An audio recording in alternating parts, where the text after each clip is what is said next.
Yo, what is going down, y'all? Welcome in.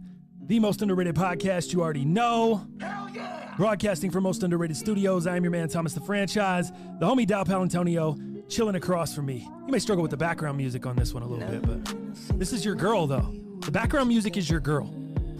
Lyrics, you know lyrics, so. Like when you said you felt so happy. Wow, Nice. how good does that go, though, wow. right? Dog, this sounds like it should be the orig. Oh, now those drums come in? It is nice. That is fire, right? No, it's not even fire yet, but once the chorus comes in, we just gotta let it breathe for a I second. feel like I want to just cry. Dog, you're, wait till All the the chorus stuff that comes I'm in, you going might. Oh, This is gonna put me over the edge. I'm fighting for my life. This is absolutely gorgeous. Isn't it? Dog, I thought you were gonna hate on this because it was too chill, but I was like, bro, I stood in the living room, just blasted this and went like this with my eyes closed. Yeah. Stood out with my arms up. Dude, I'm a house music kind of guy, and this is very house, like deep house kind of. Wait till you hear this, But bro. by the way, it is Gautier. Wait up. How good is that? Gives me chills. Dog! How good is that right there? Watch out. Oh, that is fucking dirty. Oh, dog, if this fool never did another song. Hey, I got two things pointing at you, and it ain't thumbs. I'm nipped out. I'm cutting glass over here. It feels good. It feels good in here. He's excited. Wow. He's excited on a Thursday. Even with all the shit I'm going through, I'm nipped out. I'm ready to go. This is melodic. How good This is is that? dramatic. And now the girl comes in? This is exciting. Oh yeah. Kyra or She's a Kiwi. She's from New Zealand, I believe. a Kiwi? What does that mean? She's New Zealand. That's their. They're called Kiwis. Who knew? Yeah. didn't know that. I knew. You did. Surprised you didn't know. Yeah, I didn't know. I'll give myself- Adam Scott. He's a Kiwi. Oh, interesting. Golfer. Okay, so you know Gautier. I know Gautier. On the lyrics, what somebody used to know. What Yeah. is the beat? This is your girl, bro. It is a girl, yes. It's your girl. I knew it better at the. Can we run it back to the first? Because now all I'm hearing is Gautier. So. Hold up. All I'm hearing is Gautier now. Damn it! At the first I had it. You had it at the beginning? Yeah, I did. Yeah. That part? Yes.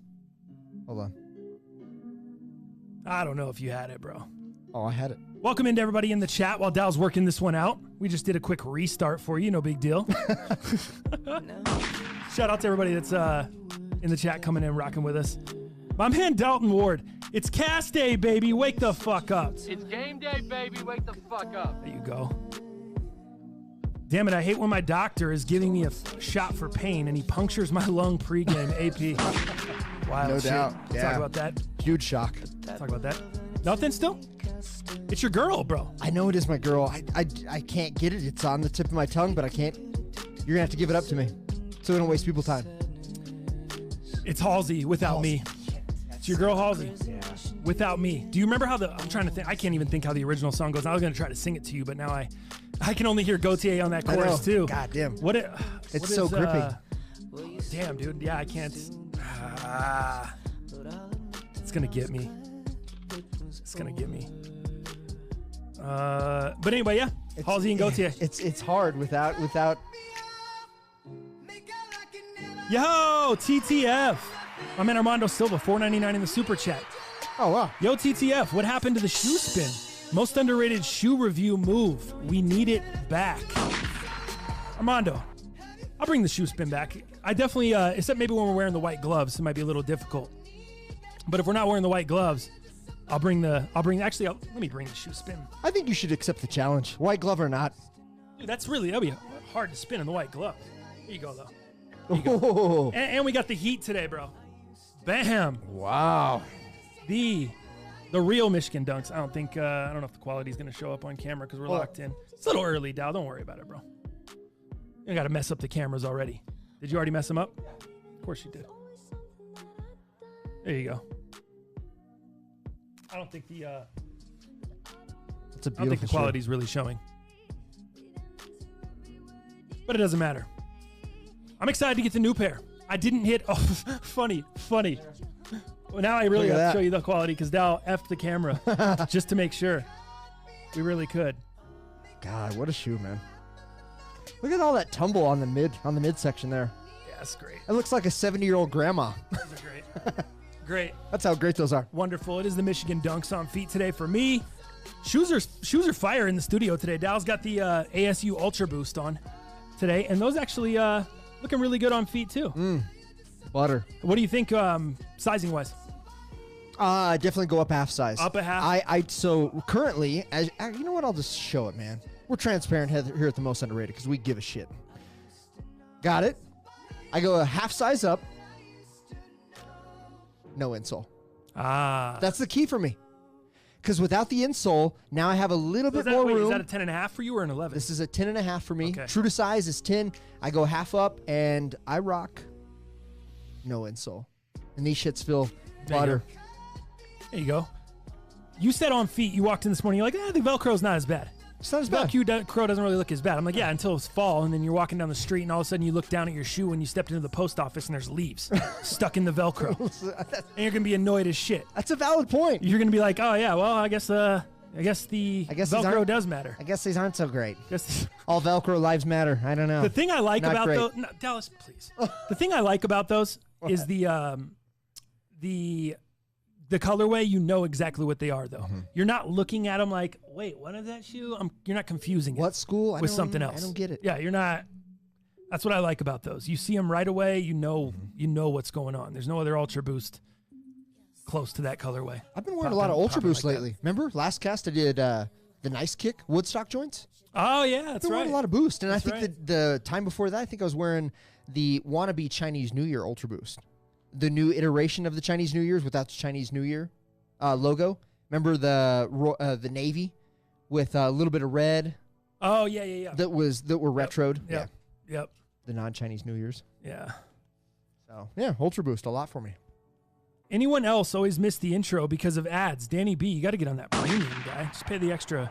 Actually, I was gonna say $10. I think they jumped it. Is it? Isn't it like $15 or $16 a month for YouTube Premium now?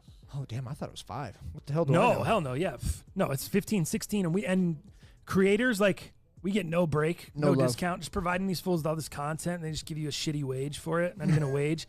They just give you a little bit of money. They give you a few cents on the dollar on each video. Yeah. And there you go. And then what do? Give that back for YouTube Premium, so I don't have to watch ads. Tight. Tight YouTube. That's several gunshots to start the show today.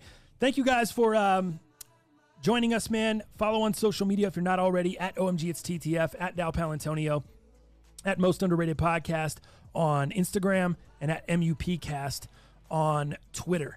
Went and had my MRI the other day. Did you? Yep, went down and after the show, went down. Oh, I'm so not had my MRI. Apologize. Okay. Went to my doctor's appointment, got the MRI finally scheduled. So we did a referral. She wrote me a whole thing, got the MRI scheduled. It is scheduled for Tuesday. So we'll still have one more show before I can even get an MRI and see what kind of surgery I have to have. Sounds like the What's medical going on world. here? Not surprised over here. Right. Rigmarole. What's new? Running around. What's new with you? Aha. What is new with me? Where do we start? I had a problem with my beater finally yesterday. My old Subaru beater that I I drive thought you were talking around. about your dick with the urology appointments and all that stuff. I was like, That makes oh, sense. you're calling it a beater now. All right.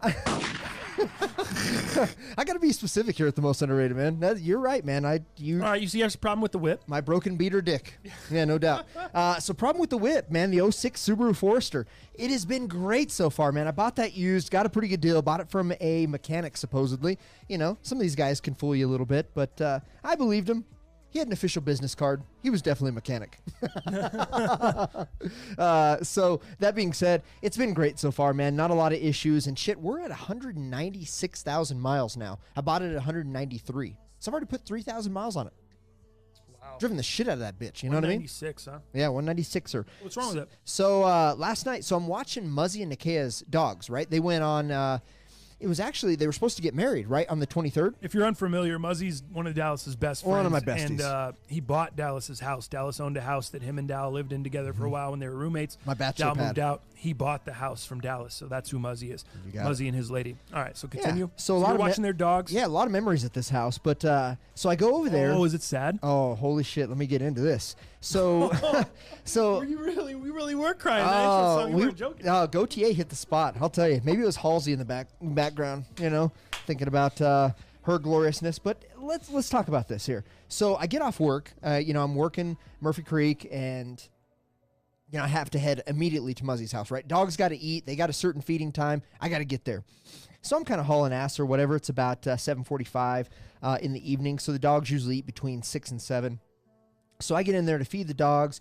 But before I do that, I'm like, shit, I haven't eaten. I haven't eaten since fucking breakfast. I had a breakfast burrito. I played 9 holes earlier, and then we had a meeting, at the studio here. It was a crazy day, jam-packed. And so I'm like, fuck, I haven't eaten yet. So I right before I pull into the house, there's a McDonald's, like almost walking distance from my old house. And I'm like, all right, let me just pull in there real quick, just get something in my tummy, right?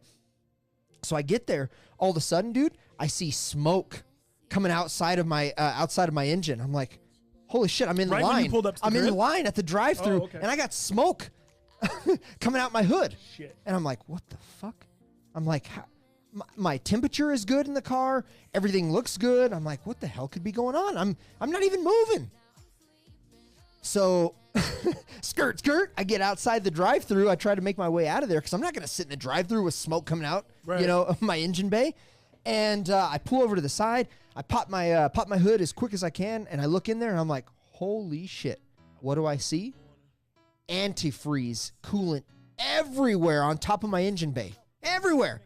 So I'm like, holy shit, how did that happen? So I'm like, do I have a loose hose? Do I have pinholes in my hose? What the hell happened? The temperature must have gotten to a certain point. Things have, things got bigger, things shrunk. These things can happen. Heat changes the size of hoses. It can change. It can create a bunch of variables. I'm like, there's got to be a loose hose. There's got to be a pinhole in a hose. Something in there to squirt that much antifreeze all over my bay. So, I shut it down as I'm looking at all this, and and then I turn it back on to see if I can see any of this antifreeze, like where it's shooting from. I can't see it anywhere. I've got my phone. All I have is my phone and the flashlight with it. I can't see it anywhere. So then, obviously, Muzzy's house is just down the road. So I get there, turn the damn thing off. He's got some flashlights. He's got some tools in there. So I'm ready to, detach hose, reattach hoses. I'm trying to see what the hell's going on. Long story short, it's not a bad hose. I believe that my radiator is toast. So I have to buy a whole new radiator for this thing. What does that run? $400. Damn. So I don't know if it's worth putting into the beater. Yes, it is, actually. It saves me a lot of mileage. It saves me a lot of fuel not driving the 4Runner. Plus, you say you're getting rid of the 4Runner, aren't you? Or I might. Yeah, it's too... Are you getting a whole different car then? Or are you going to get a whole... Maybe I just roll with the beater. No, you can't have no backup right now. You have... What are you driving here today? I have a great backup. It's called a 2008 Harley Davidson Sportster. In the winter right now? We're going into fall That's here? the beater, and then in the summer, I got the Harley. Yeah, but what if the beater breaks down in the winter, Dallas? That's what I'm saying. I'm going to have to Dumb and Dumber it. No, you're going to be Flintstoning your ass, fucking feet on the floor. What? You're going to be all broken down, guy. Eli Soto, better get them head gaskets replaced if you haven't done. If they haven't been done. Yeah, supposedly they've been done, but... Now it's just the radiator. Yeah, now it's the radiator. So got to get that taken care of, see what's going on with that. But getting back to that, so there's my story on the beater. Dude, getting back to my old house, that's a wild place to be, man. There's been a lot of memories in there, and I was pretty damn sad because obviously I sold the house. I sold the memories. Sure, I still have them in the bank, but... Man, being there was kind of a sobering experience, man. Looking at the bathrooms that I redid while I was there, and then having all of their shit, which they have nice stuff. God, it's just so weird. It's redecorated, obviously, to their appeal. They've got a bunch of nice appliances in there. Fuck, man, that was the first house I bought. There's a lot of memories, and it's obviously changed a shit ton. But I think Does it look all different inside? Was that weird? Different. Yeah, I mean, they're big art heads, so they got framed pictures and a bunch of art in there. It's different. It was a sobering experience, and it just lets you know that time keeps moving on with or without you. Mm-hmm. know you too. Like you too, yeah. You know what I mean? Like So they said. time just keeps moving on. People keep growing. And, meanwhile, Robin and I are still trying to figure out our relationship and kind of what the next steps are. You almost had a kid on the way. It just made me think, like, God, this world is, you're just such a small piece in a big, big world, And I had a house. I don't have a house anymore. They have their memories. They're starting their memories in the house where I created my first memories. That was a bachelor pad for me for a long time. Had a lot of parties there. I think you came through a couple different times. Yeah. Man, it was just a crazy experience. And then also Muzzy's dog, one of them out of the two, he's got a basset hound, and I think he just turned. His name is Blink for Muzzy's favorite band, Blink-182, right? He turned 12. He's an old man, so he can't hear as well. And I had to kind of see a more decrepit dog than what I remembered, right? That dog lived with me and lived with us, and I took care of that dog for a long time. So it's hard to kind of see the dogs getting older. His dog was a little older than mine, and mine had already passed. Obviously, mine passed in 2018. So, seeing kind of a more decrepit dog or a more, what's the term? Just an older dog. Yeah, it like just gets older, aging out. Yeah. Yeah.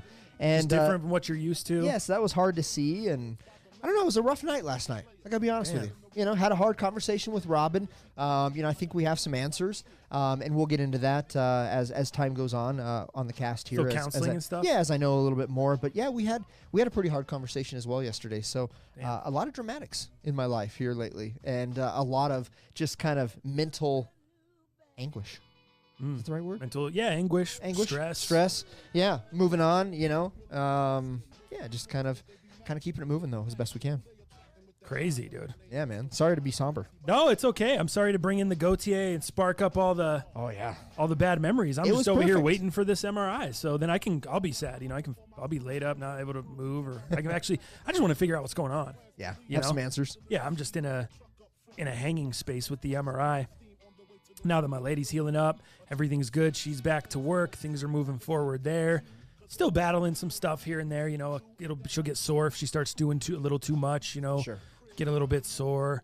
Still some of the hormone stuff, the emotion stuff. That's all tough, but same thing, man. Just trying to move on, trying to get through, trying to push through. All the sports going on make it, for me anyway, make it a million times better. Not sure it makes it much better for her. Partners are having a real tough time right now. If one's a sports nut, I mean, I know, in my household. Yeah, fellas, if your lady's not a sports fan, how are you guys dealing with that? Yeah, how are you making up for the amount of time that you're giving up for sports and the lady, right, or your man, whatever, is feeling a little dissatisfied, unsatisfied, not feeling loved, not feeling like a priority? How are you fools dealing with that? Right. Because I'm not doing very well. Yeah, that's hard, dude. It's been hard on us, too, because, the nights that my lady's off or weekends or whatever, and it's crazy sports heavy. There's fights going on. There's football going on. There's basketball playoffs, hockey playoffs. Everything's going on. So, nights like last night where it's pretty damn chill. It's just the Celtics Heat. No big deal. Nothing too crazy. Would have been a good night to hang. We can't. She has class. You know what I mean? So she works, and then she's going to class on 4 nights a week during the week. So the nights that would be good for us to kind of kick it, something else still turns into it. Yeah, it's still just hard to. Yeah, it's hard to work it out, man. So I am definitely. I know the struggle. I know a lot of you fellas are probably feeling the struggle too. If your lady's not a sports fan, it's tough. It's very tough. It's tough on both parties. But we're in an unprecedented time. Everything's tough. The whole life is tough right now. The whole way the world is tough. Nothing is crazy and nuts right now because everything is crazy and nuts right now. Exactly. Who knew we would be getting NFL football with NBA playoffs in the middle of the football season? Oh, and Stanley Cup playoffs in the middle of that season, and baseball playoffs getting ready to start while the football season's going on as well. September 29th, baby. Yeah, who would have thought? Who would ever thought? This is just unprecedented time. So the games, that's what I tell my lady. Hey, I'll be available whenever I can be available outside of the games. If I don't, I'm not doing the show or whatever else. Let's do whatever you want to do. Let's hang. Let's go places. Let's go on dates. Let's do whatever. Yeah. But the games are at these times, and I can't. For one, you can't watch the games on delay. You just can't, especially where we're at. Tweet alerts and internet. That was ESPN T-Mobile's alerts. idea. Yeah, T-Mobile's like, yo, man, record them all, watch them later. Right. Yeah. Right. Yeah. Right. Fool. Yeah. Right. That doesn't make sense. So all that stuff, the games are the games. I don't make I don't control when they put the game on or what happens. I just know this is when it's coming on and this is when that's my availability. You know what I mean? Outside of that, my availability is for you, babe. Whatever you want to do. And that's what I'm trying to do. Well, notice you say whatever you want to do. Do you find yourself doing a good job with taking initiative and maybe you creating a place to go or a thing to do? Are you very good with that? Yeah, but my lady's very go with the flow. Extremely go with the flow. So I end up making a lot of the stuff. See? But I kind of know what she likes, so I try to, hey, babe, you want to go here? You want to do this? You know, Yeah. I could do a little bit better with maybe chili cheese fries.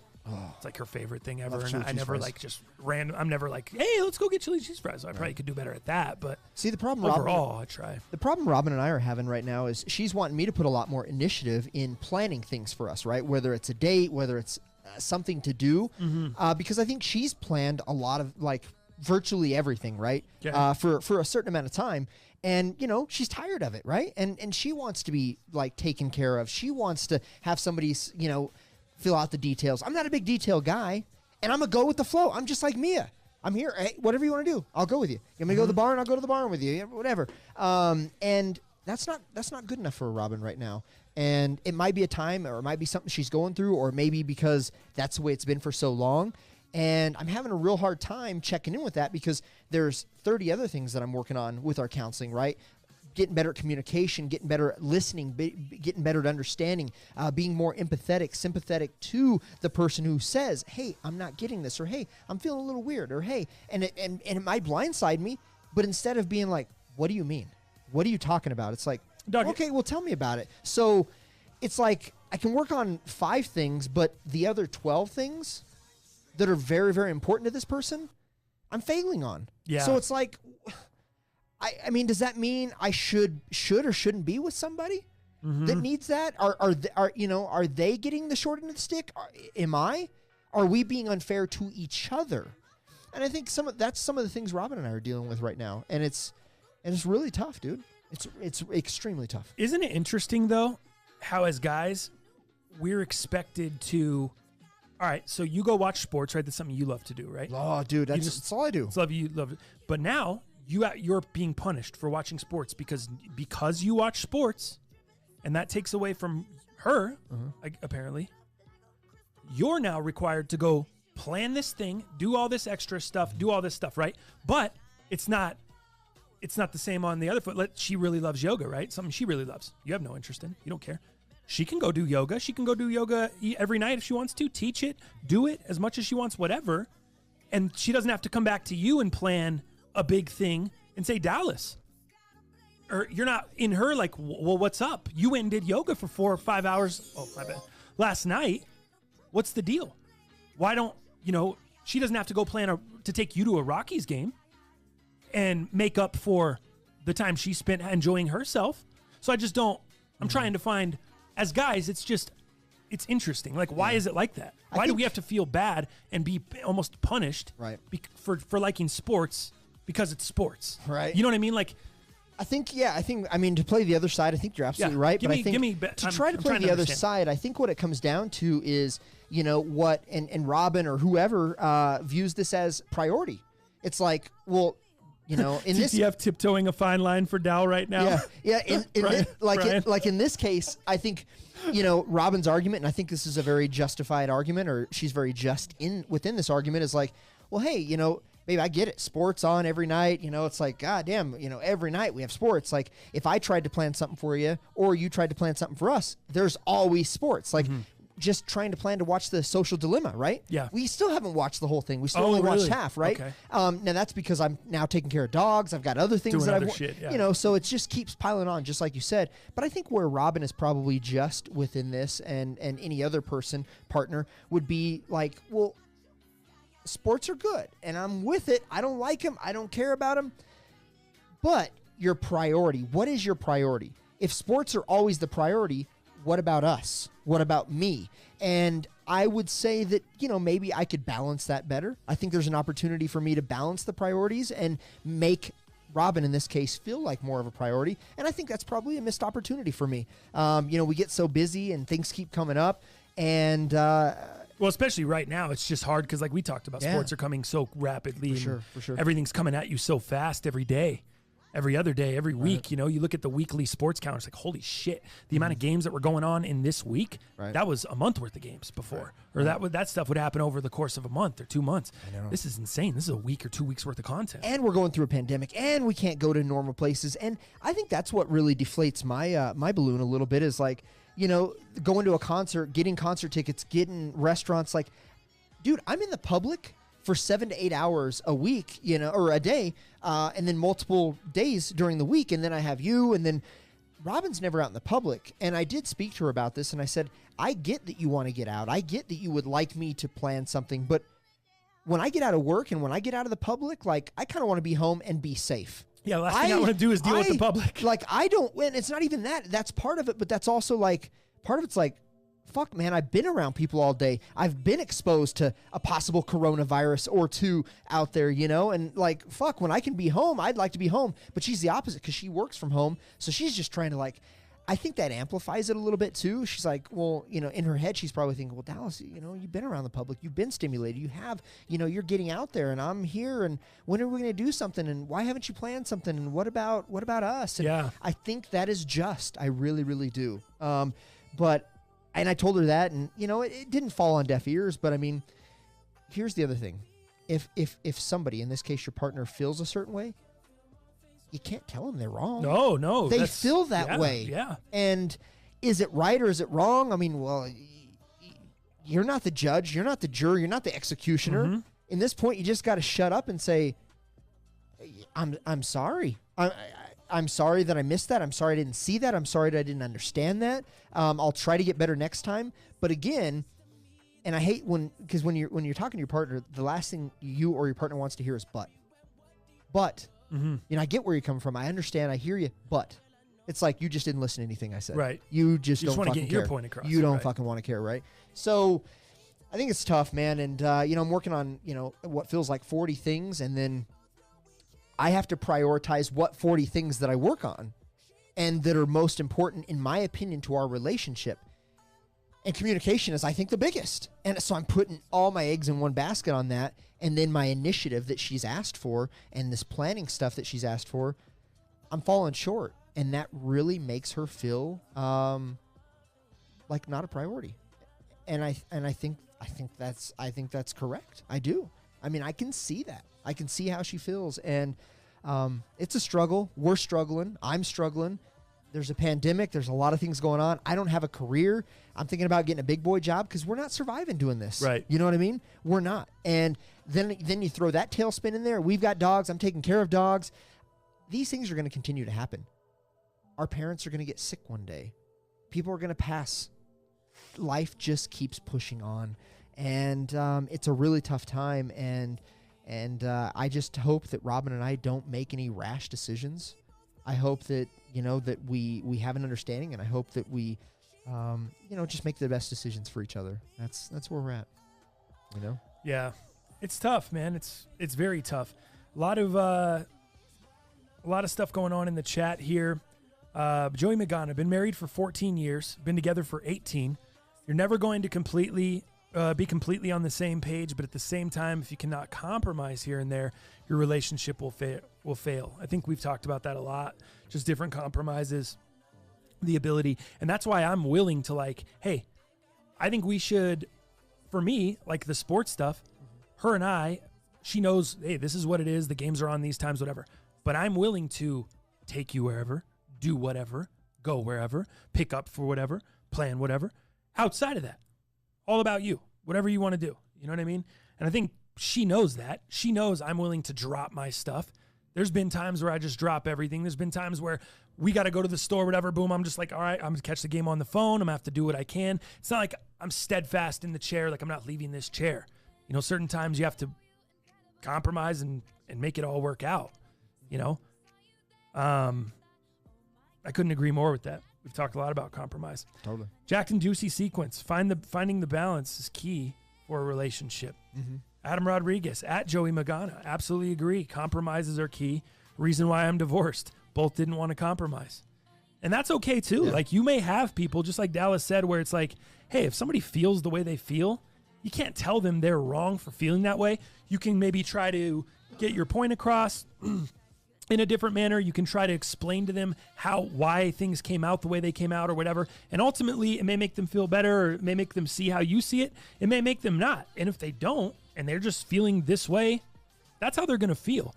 And maybe at that point, depending on the issue, whatever you're arguing over, maybe it's too big and it's not worth staying together because you're each going to feel how you're going to feel. You're going to be two different people, and you're not willing to compromise on that thing, whatever it is that you're arguing about. And if that thing is big enough or a big enough issue within the relationship, maybe you go the way of Adam there. Mm-hmm. You get divorced or you split up or whatever because you're just not on the same page with the same things. And how could you go forward?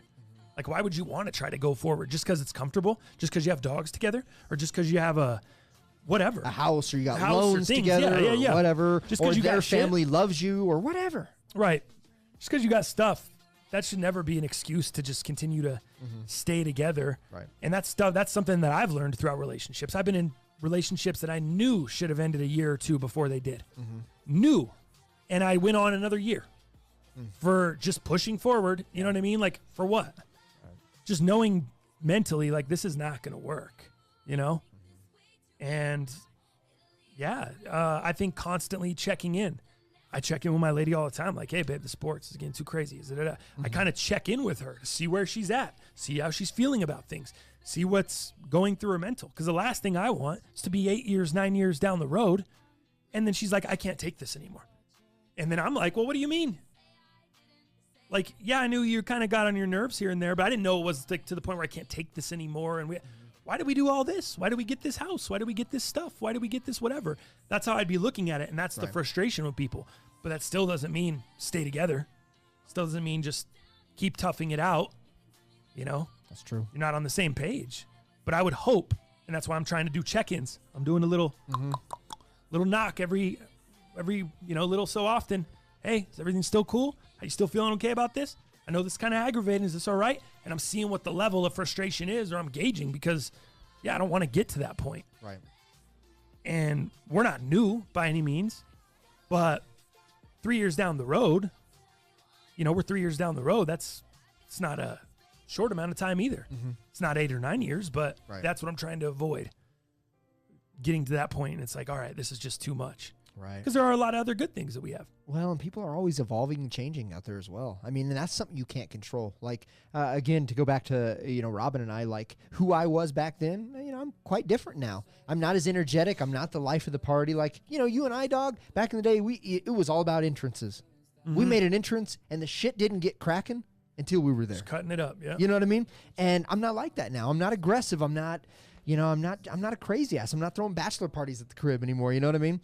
And Robin, she wasn't into yoga, and now she's really into yoga. How long have you guys been together? It's been a long time, hasn't it? About just 7.5, roughly. Just 7.5. Just 7.5. Nothing. Just nothing a quick crazy. 7.5. No quick big, 7. no big deal. Quick John Elway. Jeez, God, quick John Elway. I was 30. I was 31. I was 31 when we started dating. Wow. And she was still in her 20s. Holy crap. Yeah, man. Time flies, huh? Now I'm down staring down the barrel of 40 here soon. It feels like. Crazy. Still got a couple years, but Yeah. So. Crazy times, dude. And by the way, I think somebody said, wait, is Dallas wearing Nike pants, or I think he said shorts? They're not shorts, they're pants. With Adidas Ultra Boost. And my answer to you is yes, I don't give a fuck. Yeah, I wear whatever's comfortable. And guess what? I believe the fact is I think I have Adidas socks on too. Why don't you take a quick look at that? Dang. So we're just a confused body up in here. But I don't really give a shit, man. I just do what I do. I'm more colors now. I match color schemes, not brands. Right. So I go about colors. I mean, if this shirt, I don't know. There's a lot of good brands out there. I don't have to just wear Nike. Yeah. I don't have to just wear Adidas. If this shirt was an Adidas shirt in this colorway and said Mile High Basketball, I'd probably just rock it with these dunks. Just wait, dude. Your boy's turning into a golfer. He's gonna go on tour real soon. Are you getting golf gear? Oh, I'm getting golf gear. What do you? I got golf shirts. I got golf pullovers. Nice. Now the winter golf season is starting to happen. I got golf pants. Nice. You saw the Jordan Grape 5s. Everybody said they were small. They're not small. They're a size 10. We're making jokes about dick jokes. Neighborhood said below not good. Yeah, below not good. I don't know if that's about your pants or about Jefferson Jr. complaining about your pants. I bet it's about my pants. You bet it's about your pants, Yeah, mixer, your who shoes. gives a shit, man? Mismatching brands. Yeah, shit. I don't even know what the brand of this T-shirt is. By the way, let me tell you this. This was a gift. Robin got me a 3-pack of these shirts. Somebody take out the headphones real quick. A 3-pack of shirts. Dude, this is a 3-pack of shirts. I think she paid around $20. Real quick, this is Total? the best. Yeah, that's a pretty good deal, I think. For 3 shirts? Yeah, and this is a soft-ass shirt. That's a great deal. Now, let me tell you something about this shirt. Now, you can see my biceps. They look pretty good. Shoulders look pretty good. Robin sent this company every one of my measurements from chest to pits to chesties, shoulders, arm length, You got everything. one of those like tape, one of those tape measures wrapped we it did around. the You did all whole that? measurements, and Wow. we sent them to this company, and they got 3 shirts. This is the exact length, the exact style. This is my shirt. This is custom tailored for me, based off dimensions. And you got 3 of them We got 3 of them. for $20. I think after promo codes, because Robin, Oh, okay. she's a scour on that internet, man. She does a good job. Right. But I think they were something like that, man. It was a gift, and I think she did pretty well. It's just a blank shirt, nothing crazy, real soft. Got that kind of 50-50 material, 50% cotton, 50% poly, whatever. Super stretchy, super nice. But this shirt was made for me. What do you think? Looks pretty good. Is it tight? Is it right? Yeah, I like a little bit more fitted in the chest and stomach. I feel like it's a little bit too like a little more room, but but everything else I feel like is great. I like it, man. It feels good. Length is good. Yeah. Everything looks good. Thanks, That's bro. cool, Thanks, man. Robin. Yeah. That's a nice job. Thanks, Robin. Thanks, Robin. Got it. Look at that. Looking out. Gal Palantonio. Well, speaking of the sports and everything else, last night, were you watching? It was kind of a light sports night. Yeah. You got baseball, and then you got the playoff game. Celtics Heat take a commanding, and it is commanding, bro. 3-1 lead. Yeah. Commanding. The Celtics have looked out every game. Like, it's not even fun to watch. Yeah. You know what I mean? I wonder, last night I was seeing a lot of people saying, oh, you guys should bet the Celtics line. There's still value, even though they won the last game. You should bet the Celtics to win the series now because they've dipped a little. Their pre-series price was higher, but now they've lost 2 games before last night, and then they came back and won the last one. If you would have got them up 2-0, Celtics had no wins yet. It was a really good price. Now it dropped a little bit because they won Game 3. Sure. So going into Game 4, I think you could have got them at about plus 120 value. Celtics to win the series. And everyone's like, oh, you got to pound this, got to get on this. Well, it's not looking so good now. That's bad advice. Because now, now it's probably plus 175 That's or bad plus advice. 200. It's probably 2-1. Yeah. They're down. Hopefully that's not in your heaters today. No. Okay, good. No basketball in the heaters, but we do have NFL heaters. That's true. Coming up later on in the show. The Tyler Hero last night. Wow. Obviously, if you watch the game, you heard the announcers gushing over the fact that he's 20 years old. He only played 1 year at Kentucky.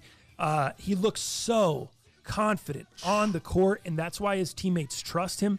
All this stuff was said by the broadcast last night. And when a guy puts up 37 points in Game 4 of the Eastern Conference Finals at 20 years old, that shit's impressive. Regardless, I don't care if the announcers are gushing all over him. The kid deserved it. When you do that, when you do something that hasn't been done or has only been done by Magic Johnson, NBA Hall of Famer and legend in the sport, Right. you got to give the kid some credit. Give them some. Yeah, because what was credit, Magic Johnson? He for had real. 42 points, I think, is what he had. And then Yeah. Tyler had last night at 37. 37. Yeah, dude. And I'm not saying that this is going to make him. This is what I love about the Heat, dude. It feels like anyone could just go off. Yeah. It feels like anyone at any time could just go off. You don't need Butler putting everyone on his back. You don't need Butler doing it all. I think Butler's the perfect guy for a team like that, too. And I would not always say that about Jimmy Butler. When he was on ESPN every day for that month and it was all that controversy going on and all that nonsense, I was like, oh, man, this guy, it's turning into a diva. Yeah. I think this is going to, it kind of gave me a little Antonio Brown vibe, a little bit of like, oh, this isn't going to be good. But once he got out of there and signed with Miami, he's kept his mouth shut. He's letting his endorsement deals do the talking and his play on the court doing the talking. And he doesn't have to be the star. He doesn't have to go off for them to have great games. I agree. That quarantine beard is awful. He should probably get rid of that. The mustache. Dude. That's really bad. Or trim that up, do something, but that's awful. Outside of that, I really did. I thought he was cancerous with the Philly team. But what we're seeing and what we're finding out is, dude, they just lost their coach, number one. And number two, Embiid and Simmons, it's not enough. And they don't get along. And that chemistry, that DNA that breeds championship pedigree Right. is not there, Right. was not there, and I think Buckets knew something before all of us. Buckets Old knew Jimmy something. Buckets knew something before all of us did, and he's like, get me the hell out of here. And all of a sudden, you don't see this ego. You see him as a leader with Miami. I think he's viewed as a leader. You see him as a leader, but he's not a one-man band. He's not chirping everybody. But you see Adebayo has his game with that last-minute block that allows the Heat to win. You see, obviously, what Tyler Hero did last night. You see Jimmy Buckets helping him get through series. It's just a Dragic. Dude, what a team chemistry they have. I had the over 18.5 points last night on Did you? Dragic. That was good. What did he do? 22, 24?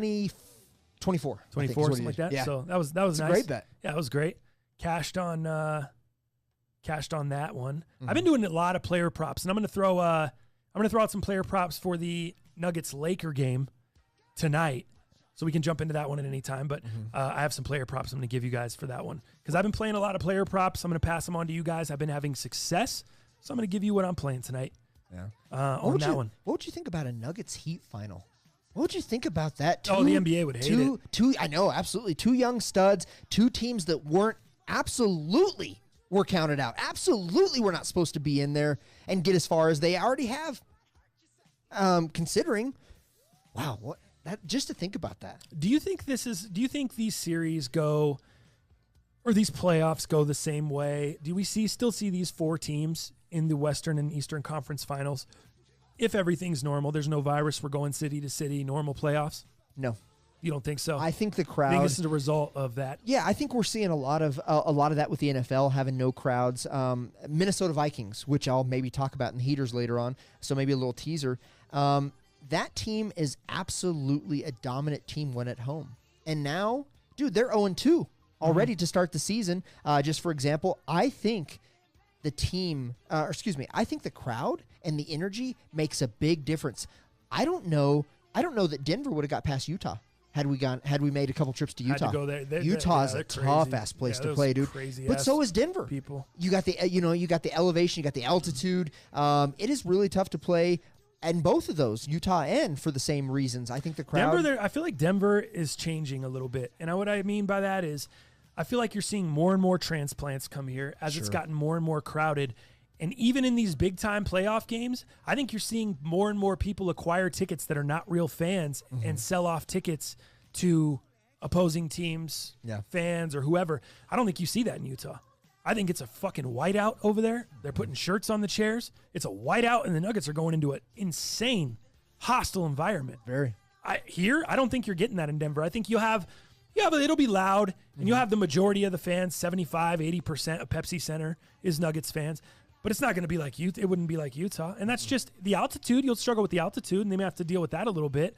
But it wouldn't be those small market, those Oklahoma City, Milwaukee Bucks, Utah Jazz, those places are not giving up their tickets to some out-of-state. You know what I mean? Like, they're just not. Those people it's different. And Denver used to be that way. We really did. We did. And it's just not that same way anymore. There's so many transplants here. There's so many people just resale's hit the streets hard over here.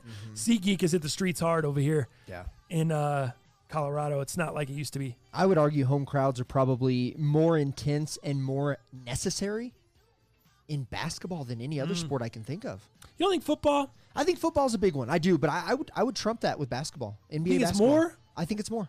Even though you have to hear the line of scrimmage, you have to hear the plays you have to hear the calls. You think of a couple different places. Minnesota is up there, but Kansas City in basketball, it's just loud. You're rated still the shooting highest regardless. decibel out of any football stadium, at least. I think there are a couple invaluable places in the NFL, but Especially, I think you're backed up at your own 10-yard line as a in Seattle, collective, bro, or in Kansas City. though, I think NBA. I think it's more dominant in the NBA. That's my opinion. Yeah, I don't know. I'm probably against you on that. I'm probably with NFL, but What's the spread on that? right. It's money line. So do you see the just to wrap the Heat Celts real quick? Do you think they close it out? Heat get it done? Well, here's what we move on. I think Celtics win the next game, and then the Heat close it out. Closeout games are really, really tough. We've seen that, right? With a multitude of games already in series this year in the NBA.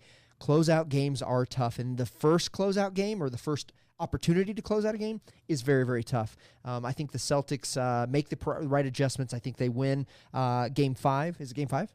Game 5. Yeah, Game 5. And then Heat come back and win Game 6. Heat close it out in 6. You got it. Wow. That's, you know what? I should probably put my money where my mouth is. I'll see what that looks like.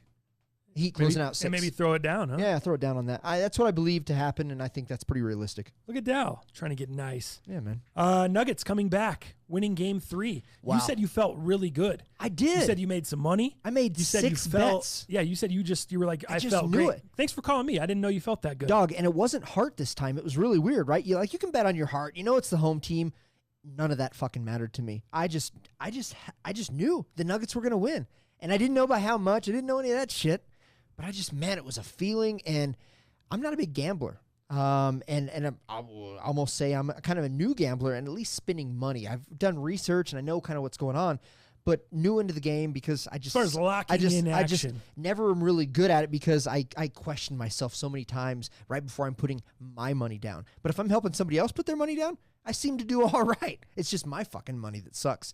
But yeah, man, I just had a feeling. It was almost like a premonition.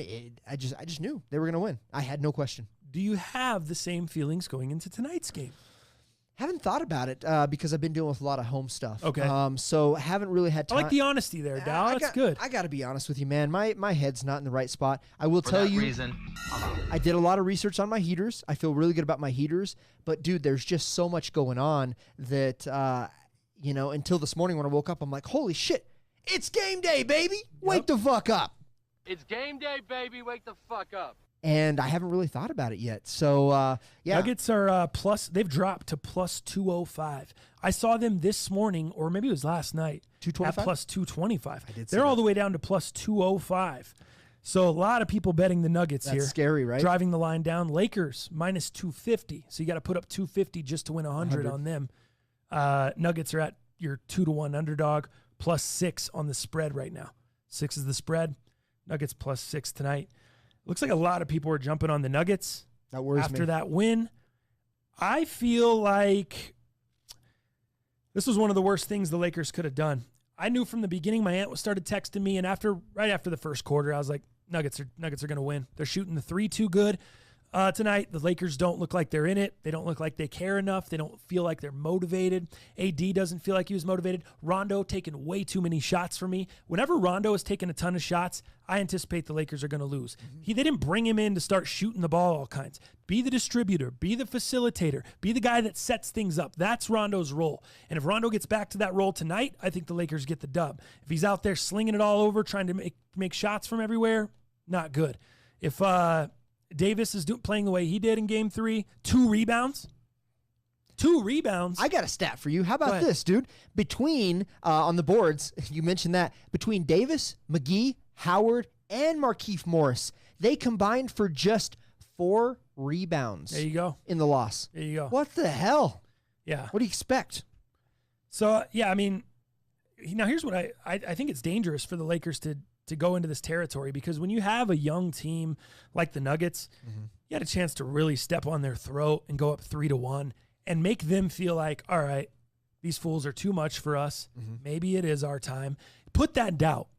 Let that shit creep into their minds. Because regardless, we're all human.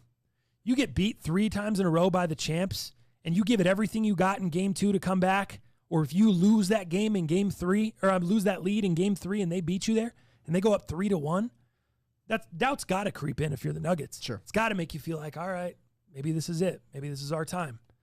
And now, feels nothing like that. I know, correct, Series right? feels brand new. Everything feels completely different.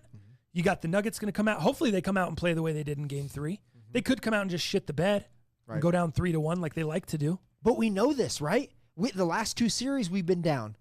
We have experience. Right. This is crazy. Well, that's why I think you can't really count them out like that, and that's why I think it was important for the Lakers to win Game 3 and step on their throat to show them we are the big dogs and we're not effing around. Especially when it could have been Nuggets 2-1. Easy. Right. You know what I mean? And instead they did a bunch of effing around and no rebounds. Yep. And now they're stuck here with a 2-1 lead. Nuggets have a chance to tie it up tonight, 2-2. Yeah. And off we go. Nuggets got to tighten up though. Dude, do you realize they had 20 turnovers? Yes. They had 20 Oh, I turnovers, thought it was dude. 18. No, it's 20 turnovers, dude. Wow. So, and 8 of those were committed in the final half, or in the final quarter, excuse me. Yeah. That's bad news. They got to clean that up. They got to continue with the boards. We need Michael Porter to get hot. He's done a pretty good job with the boards in this series, and that is it. We need Porter to step up. Jeremy Grant, it was great to see him. I thought that was great. Jokic also. I like what he's doing. I don't think he's doing it enough. He's not shooting enough. He's passing the ball and passing off too much, in my opinion. The first 3 quarters, he was good. He was really aggressive. It was everything I wanted. The fourth quarter, I thought he started looking around too much. I agree. I didn't like that in the fourth quarter when the Lakers were making their run. He was doing too much looking around. What about all those steals? Over and over, steal. Everyone was like hitting me up like, you better stop, because I was on Twitter like, fool, don't worry, they got this. Thank you, by the way. Thank you to John King for Straight cash, homie. paying me my $25 Oh, good man. from the bet on the last show. He Is that the bet that he didn't want to take with me? He just wanted to take with you? yeah, smart man. Smart guy. Yeah, he didn't want to lose 50. Knows his pocketbook right. So, yeah, I thought Jokic could have done better in the fourth quarter. I thought he got a little bit. I like the aggressive Jokic. I like what we saw from him in the first 3 quarters, especially coming out of the gate at the beginning of the game. Some props I'm going to take for tonight, or some player props. I'm going to go with the over 7.5 assists for Rajon Rondo. Okay. The You're taking the over? Yeah. The hot prop play for this series has been LeBron on the assists, but he's 2-1 on the over. Rondo is actually 3-0 to cover the over. Plus, LeBron is 8.5 assists tonight, and it's juiced up to -152. So you can get Rondo at -121 over 7.5. He's hit 3 overs in 3 games on the assists. And, yeah, I like him. He's got 18 total assists in just 43 minutes in the first 2 games. Exactly what I said. Dude, Rondo took 10 shots the last game. 10 shots. Mm-hmm. You don't need to be taking 10 shots, bro. So I think we see him tonight. Like I said in the beginning, he goes back to distributing. He goes back to the old Rondo. He goes back to his role. And I think if he gets at least 30 minutes, which I expect what his role is going to be, if his role remains to get 30 minutes, I think he hits double-digit assists. Yeah. So I'm going to go with Rondo over 7.5 tonight I like that. on that one. And then the other one I really, really like is Kentavious Caldwell-Pope to outscore Gary Harris. So you can take players versus players. So I'm going to take him to outscore Gary Harris. Harris was good in the Clippers series, but, dude, he's been invisible in the Lakers series, shooting 5 of 18 from the field with 15 points through 3 games for Gary Harris. And defense hasn't been great. No, defense has been great. terrible. So I think KCP is, I think he has a chance. I think he'll outscore Gary Harris tonight. I like the odds on that, -113. I just don't think Harris has done much. I don't think he's added much. I don't think they're going to ask for much from him. We didn't need him to win the game. He didn't help much in the last game that they cruised in. It's not like, oh, yeah, we got Gary Harris going, and he was the difference. No. It doesn't matter. I think KCP outscores him here. So those are the two props I'm going for. What about Jeremy Grant recording 15-plus points and 5-plus rebounds at +600? Is that a good one to lock? That's or do boosted you odds. think the Lakers make the proper How many adjustments? points? 15 and 5 rebounds. So we need a 15 and 5 performance out of that. When he had a career high at 26, I think the Lakers make the adjustment. I like the odds +600. Oof, that's a lot, but yeah, Throw 5 on it. yeah, I'd probably I'd put 5 on that. I think Plus that's 600. a good bet. It's right on the cusp. It's the on the plus cusp. 600 inflated. It's not bad. It's not a bad prop bet. The other one I would take is speaking of Jeremy Grant, is him outscoring Rajon Rondo. They have a prop of I would take that in a heartbeat. What's him that? outscoring Lock Rondo. me in on that. He's -134. Grant to outscore Rondo. And what I just told you with Rondo and his assists and all that stuff, I think he's going to get back to not trying to score it a ton tonight.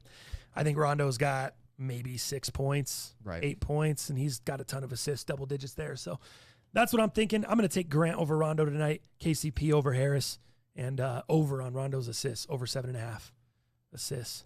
I like that. That's where I'm going tonight. And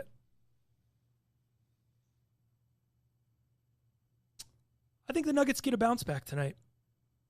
Or I think the Nuggets tie up the I was series. going to say Excuse bounce me. back. Yeah. I think they tie up the series. I think they come back and Even the series out even tonight, it huh? up. Yeah, I think 2-all. I think it really made them. It was a bad move by the Lakers not to step. The on their momentum throat. shift has shifted. I think they tie it up, and I think the series goes 7. I don't know who wins it, but I think it goes 7. NBA would love that. I would love that. Here we go, though, and I mean it'll be interesting to see how the Lakers bounce back tonight. If they do bounce back and come back and thump the Nuggets, and we're like, all right, maybe they're not playing, but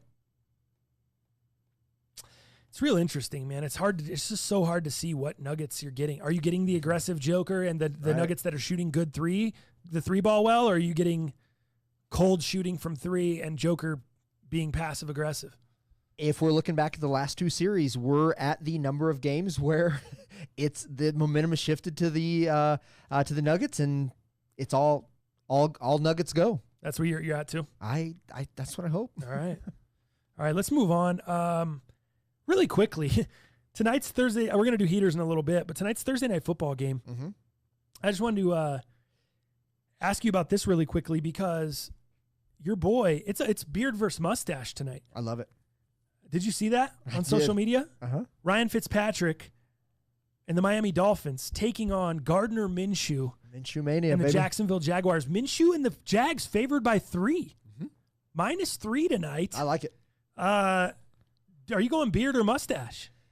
I'm going mustache all day. Your mustache mania tonight. Dude, with that, I did hear recently, this was a recent move, DJ Shark is out tonight. Yeah, DJ Chark's gone. Chark Baby Chark. is not in tonight. And I think that really hurts.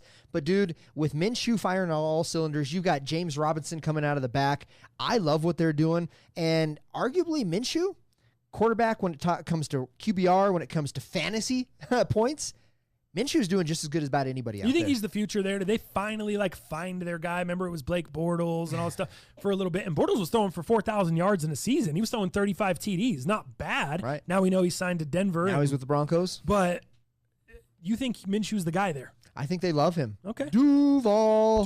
You know what I'm saying? So I think this is interesting. So when we look at tonight, man, I think I've got some interesting stats on this. So when we look at just teams, road teams against the spread, we're looking at 23, 38, and 2, which is about a 38% rating. Not good on Thursday, the last 5 seasons. Not good. And then when we're looking at for the Dolphins, they are 5-14-1 against the spread in primetime games since 2010. Below not good. There you go. It's Minshew mania tonight, baby. Listen to this from Ryan Fitzpatrick talking about taking a couple shots here at Gardner Minshew. It's the beard. I think the beard is a cooler look. And I think guys that grow mustaches a lot of times have patchy sides for their beards, so they just stick with the mustache. But there you go. He ain't wrong. Is that you? Do you grow the mustache? I should. Or do you go? Because I can grow a mustache better than I can grow anything. I should just do mustache. Mustache only. Because I'm not patchy, but it's not thick. It's not a wonderful beard like yours. Here's your boy Minshew. I can grow a beard with no patchy sides, but I'm gonna have respect for my elders. Especially when they're much, much elder. Oh, sick burn, Minshew mania. Especially when they're much, much older. Sick burn. I agree with you, dude. I think you remember the Washington football coach. Washington football team was coached by Jay Gruden. Yes. Ran him into the ground. Had a few, nothing great. Sounds like that's few some great okay parties. Seasons. Kirk Cousins. Sounds like that's some great parties. Dan Snyder on the side. But I really think Jay Gruden has found his spot as the offensive coordinator of the Jags. He has lit them up, or he has hot-wired the offense, dude. He's got them going. I know they're not going to have Chark tonight, but I think he's really brought a whole new dynamic to that offense. You saw them. They've put up 480 yards Sunday against Tennessee. That's not a bad defense, dude. That's crazy. That's a defense that just beat the shit out of Drew Lock and held him under 200 yards passing the week before. And we got Minshew coming up there, ringing up 480 yards on that D. You don't think they're going to be able to do that to Miami tonight in a way easier task? Miami's high-priced corner, Byron Jones, gone for the night. Gone. He's out with a groin injury tonight. I just don't see I don't see any way Jacksonville doesn't cover the 3. Right. I know the Thursday night games are kind of crazy and a little unpredictable, but that's not one of my heaters. But I'm going to go Jacksonville -3 tonight. I like that one. I do too. We try not to pick the Thursday night game, but we try to give you a few little details on there. Let's get into Dow. Let's hit a few of these underrated news stories. Where are we at on time? 55. All right. Yep. Let's hit a few of these underrated news stories. I don't even know how much you know about some of these stories, so I'll fill you in as much as I can. But Road Warrior Animal passes away at I don't even know what age he was. 60. 60. Yeah, 60 years 60 old. years old, dude. Hawk already passed away of a heart attack in 2003. Did you ever watch The Dark Side of the Ring, The Last Ride of the Road Warriors? I did not. Great documentary. Hour long. It's 45 minutes with no commercials, so you can probably look it up on YouTube. Dark Side of the Ring, The Road Warriors, Last Ride. Very, really good documentary. It just shows the Road Warriors from the inception, how they got put together as a tag team, how they came up, how Hawk was just like the crazy guy.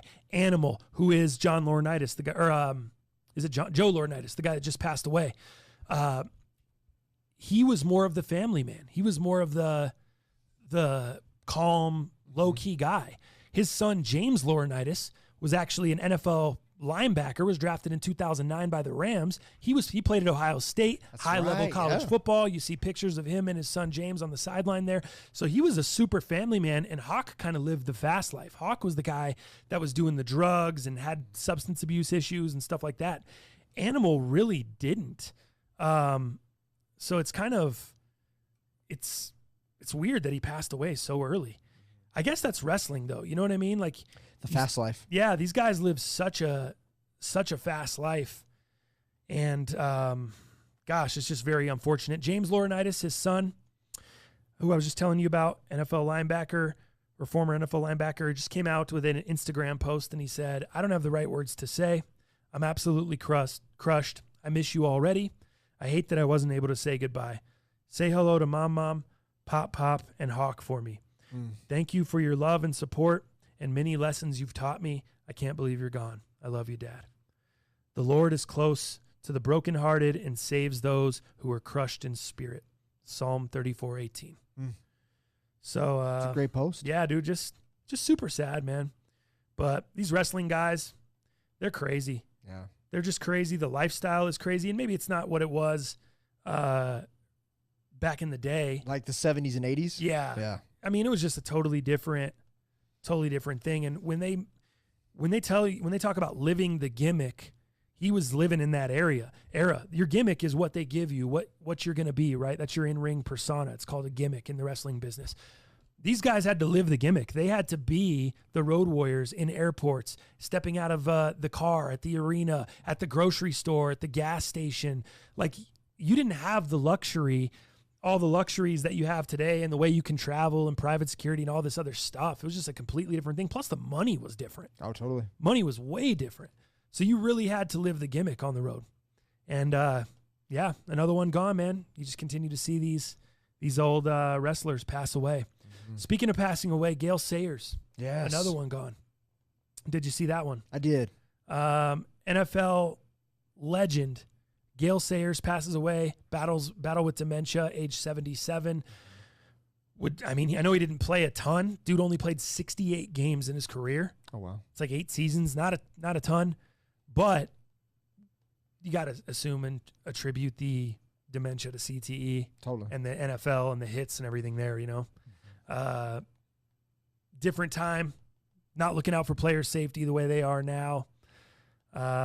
Gale Sayers, All-Pro team 5 times, selected to the Hall of Fame, first ballot in 97 at 34 years old, youngest person ever to be inducted in the NFL Hall of Fame. 34, dude. How crazy is that? And you gotta be out, crazy. What is it, 5 years or 7 years before you can be inducted in the NFL Hall of Fame? I think it's 5. Somewhere between 5 and 7 years. So you think about that. He was done with his NFL career, and then he still put on another 5 or so years and then got inducted in the Hall of Fame at 34. How nuts. I think Gale kind of rings true to kind of my roots. You know, Gale Sayers, he was born in Wichita, Kansas. So he's a Kansas boy. And not only did that, he actually played football for the Jayhawks. So Rock Chalk. So I knew quite a bit about Gale Sayers, even though he was a lot older than I, and obviously he wasn't playing when I was around. But, you know, he's kind of a local boy, and he's a big name in Kansas, man. So this one kind of hit hard for us because of what he did for the Jayhawks organization, being born in Wichita, and arguably 7 seasons with the Chicago Bears. I think most known for that team is what I would say. Yeah, great halfback, just a great player. He did he had a lot of accolades, dude, for giving back to communities. I think he even served as an athletic director for Southern Illinois University from 76 to 81. Just a great man of the people is what I knew Gale Sayers for, especially being kind of, like I said, a local boy. But yeah, born in Wichita. He was raised in Nebraska. I could give you the whole synopsis of Gale, man. He was big for Kansas, you know? Yeah. R.I.P. to the legend, Gale Sayers. A couple more stories. Or actually, let me hit this story really quick, and then I'll give you a couple football stories, and then we'll go into heaters. What do you think about that? Cool. All right. Did you see Michael Jordan, Denny Hamlin? I did. I saw partnering up. I saw that come across my little ticker on ESPN or whatever. I was like, what the hell? I think this is awesome, dude, and I think that it's long overdue. And to people on the outside, it's like, oh, Michael Jordan racing, what's he doing? Like trying to step in. Is he just being a sponsor? What is he gonna? Is he gonna have his own team? But Michael Jordan, check out this quote from Michael Jordan. Growing up in North Carolina, my parents would take my brothers and sisters and me to races, and I've been a NASCAR fan my whole life. The opportunity to own a racing team in partnership with my friend Denny Hamlin and to have Bubba Wallace driving for us is very exciting for me. Historically, NASCAR has struggled with diversity, and there have been few black owners. The timing seemed perfect as NASCAR is evolving and embracing social change more and more. In addition to the recent commitment and donations I've made to combat some systemic racism, I see this as a chance to educate a new audience and open more opportunities for black people in racing. There you go. Wow, that's very well said. So him and Denny Hamlin are starting a single car team next year, and they will take free agent driver Bubba Wallace and make him the driver of that NASCAR team. The poster child for that team. That's tight. So he's picking up that ride after leaving the Richard Petty organization a few months back. So super excited, man. There hasn't been, Denny Hamlin, he's got the Jordan. He was the first, I think he might still be the only NASCAR-sponsored, Jordan-sponsored athlete in NASCAR. He's got the Jumpman on his fire suit and everything. That's cool, yeah. He was at the Jordan athletes like retreat or whatever that they go to. Remember, I was telling you about it, or we were listening to an interview with who's that golfer that did the custom Jordan? Ricky Fowler. No. He's a Puma guy. So was it Perez? Pat Perez. Thank you. Uh-huh. Pat Perez was just talking about all the Jordan brand athletes at this retreat. And he's like, it was so cool because you get people like Denny Hamlin. You get people like me, and it's not just basketball players. And now you're meeting all these athletes from totally different sports, totally different backgrounds, totally different walks of life. He's like, everyone couldn't have been cooler. Mike couldn't have been cooler. But he's like, Mike is the alpha. When Mike came in the room, everyone in that room, we're talking about CP3, we're talking about big time stars. Everyone in that room just sat and was like, stood at attention. And respect. Mike was the ultimate alpha in that room. And Pat said it was just the coolest to see all those guys a part of that. That's pretty sick. And it's cool to see that him and Denny Hamlin are friends outside of that. He's not just a sponsored athlete. He's got a friendship with Denny Hamlin. And now they have a company together. They've combined to form a racing team together. And at such a great time with all the movements that are happening. This cool. is awesome, man. Good for Jordan, man. Aside from his charitable donations that he did, and he gave a lot, now he's doing this. And I think he's stepping on the necks. I like this. This is a good move. Jordan will be the first black majority team owner in NASCAR since Wendell Scott in the 1960s and 70s. Wow. The former NBA center, Brad Daugherty, is currently a minority owner in JTG Daugherty Racing. So that's the closest she got. But now Jordan's coming in there with Hamlin. So I thought that story was really, really cool. That's cool. Let me hit a couple of these football stories, and then we'll jump into actually not a couple. just this one. What in the hell is going on with the medical staff in LA for the Chargers?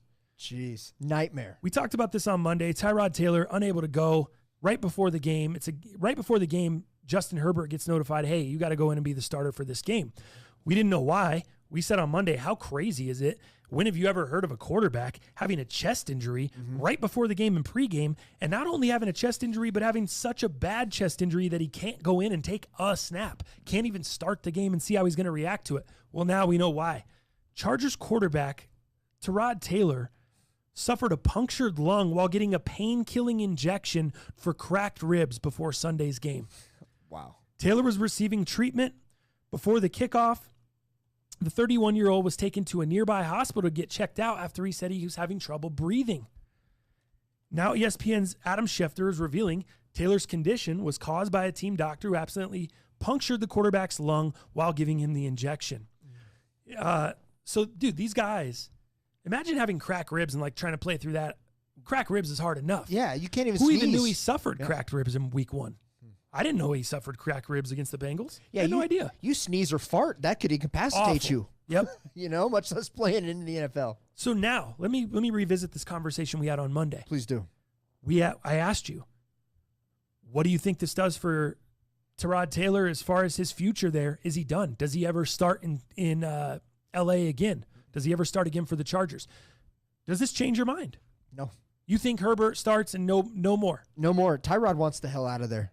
This is bad He said news. he's fine. He said him and Anthony Lynn both said they weren't mad at the trainer, at the doctor that did it. They said stuff happens. It's a very close procedure. Multiple players came out and said that they warn you of this. But when you get that pain-killing injection, they warn you that, hey, this could happen. It's very unlikely, but it could. So it's not something that is like, wow, this guy was working at the ARC store and he just he didn't come to work drunk. Right. It's not like the guy didn't know what he was doing or something. Right. I know it sounds like that on the surface. Even when I told my girlfriend last night, she said, what that? Like, he's the one in like 10,000 that this could happen to. Right. But you still feel the same? I don't think he starts. And You're crazy. No, and as a matter of crazy. fact, doctors are saying that it would be in Tyrod. I know you say Tyrod. It would be in his best, because that's what he said on Hard Knocks. It would be in his best interest to not play for a lengthy amount of time. We don't see him play in LA. We don't see him play. I think he does. As a backup, maybe. No, if Herbert, weeks down the road, when it is quote unquote safe for Tyrod to play, you might see that. But dude, he's going to be out for a little while. I know, but I don't think Anthony Lynn is that kind of guy. Anthony Lynn came out and said, whenever Taylor does get back to 100%, I did hear that. The Chargers coach says he'll get his starting gig back from the rookie. I don't think he's, for one, I don't think he lies and just puts that out there just to shut people up. Number two, I don't think seeing him on Hard Knocks and seeing his character and seeing the guy Anthony Lynn is as a person, I don't see him doing that to Rod Taylor. I don't see him being a guy, and then especially coming out and saying it and still not doing it. I don't see that happening. I think he would risk his job. I think he would put his job on the line to honor his word. I agree with part of that take, but my take is different. You're saying that Anthony Lynn is a badass, that is a man of his word. I agree with that. He's a man of the public. He's a man of people. And that's exactly why you're not going to see Tyrod play. Because he's worried about Tyrod's health. So he's just lying to everyone. No, he's worried. So you're saying you agree, but you're saying you don't. You're lying to me. What's coming out of your mouth? Because you're saying, yeah, Anthony Lynn's a great guy, but now you're telling me he's okay lying to everyone. He's not lying. How is he not lying? He's coming to the defense of his player. He's taking care of his player. If Tyrod doesn't play again, is that a lie? Whenever Tyrod gets back to 100%, he'll get his starting gig back from the rookie, end quote. Is that a lie if Tyrod doesn't get his starting job back? I don't think he's going to get his health back. So it's not a lie. So you think Tyrod Taylor is going to be done forever? He's going to wash out of the league and never come back over a stick in the lung? I just think his time's going to pass because he's not going to be able to play. He's not going to be able to play in LA for a cool minute, dude. What is a cool minute to you? I don't know. I've never had this injury. Right. I've never heard of this injury. Right. So it could be 3 weeks. But when doctors are saying more, I think even the quote I read said indefinitely. Indefinitely. That could be 3, 4, 5, 6 weeks. I just don't. Right now, we don't know the timetable. You're going to see the team get comfortable with Herbert. You're going to see the scheme change. They're going to start coaching based off of Herbert's performance and what he can do. And they're not going to just pull him out 5 weeks, 6 weeks if we get that far and put Tyrod in there. That doesn't Based off that quote, I think they will. Based off of that quote, can we put from 5 the head coach? Oh, you put 25 on it. Based off that quote. I'm not that rich, so let's put 5 on it. 5 on it. But based off that quote, you take that. I'll take that it's going to go far enough where Herbert is going to have some sort of consistency. That doesn't mean that he's going to be a winner, that the LA is a winning team all of a sudden, that they're a playoff contention team. I'm not saying that. You're saying Anthony Lynn's an Indian giver, taker backer. I mean, just a taker backer. We can't do Indian. You're going to say he's a taker backer on his word. I'm going to say that he's going to make the smartest decision for his team. And based off the amount of time that's going to go by, I think he's got to go with Herbert. It's not about not being a man of his word or anything like that. I just think Tyrod's going to be out a little longer. So the team doctor can fuck up a player, and it just costs. They just have to. It just costs them. I think so. It's business, dog. That's not business. That's not business. That's malpractice. What do you mean? It's business. It is malpractice. But I'm talking. The business is next man up. Tyrod is hurt. We don't know how long. They're saying indefinitely, and we've got to keep this. We've got to keep this boat going because you know that Anthony Lynn could be on the hot seat. That's the NFL. That's we talk about Black Mondays. We talk about all this stuff. He could be on the hot seat really quick. We have to continue business. We have to keep things moving. And if Tyrod happens to get healthy and in the next couple of weeks, I am on your side. I do think Anthony Lynn becomes a man of his word, but I can't tell you 5 weeks down the road when we have progression and we have a new scheme and we have built it around Herbert versus Tyrod, they're going to stick with None of that matters when it comes to the word, though. Are you a man of your word or you're not? It's black and white. None of that matters. I don't give a fuck about your scheme. I don't give a fuck if you're 6-3. I don't care about anything else. Did you say you're going to give the guy his job back because your doctor messed up or not? That's what it comes down to me. So I guess we'll find out. Yeah. We'll find out. I don't think he's going to be a man of his word. There you go. That's my take. All right. We'll find out. We already got 5 on it. Okay. Let's jump into a little segment we like to call Heaters. All right, Em. This is my heater. I dare you to hit it. Hot shit. I'm going too hot, lady. Here comes the hot stepper. All right, Heaters. Week 3. Brought to you by our friends at DenverSportsBetting.com. Denver Sports Betting is a local sports media outlet dedicated to covering sports from a betting perspective. Denver Sports Betting is not a sports book, but rather an outlet where you can go to educate yourself before placing your bets, kind of like you do when you listen to this show. Mm-hmm. For betting previews, analysis, breakdowns to sweepstakes, and memorabilia giveaways, DenverSportsBetting.com has you covered. Sports betting is legal in Colorado, and it's time to get in on the action with DenverSportsBetting.com. Let them help you make a little bit of money. Dow Palantonio and I are partnering with Denver Sports Betting. Our Heaters each week will be featured up on DenverSportsBetting.com. So if you missed that segment of the website, you want to go check out Heaters for the week, we should have those up on there every Friday. Mm-hmm. And then in addition to some other picks, other things on the social media that will be thrown out there. So make sure you guys follow them on Twitter at BettingDenver, on IG, Denver Sports Betting, and on Facebook, Denver Sports Betting.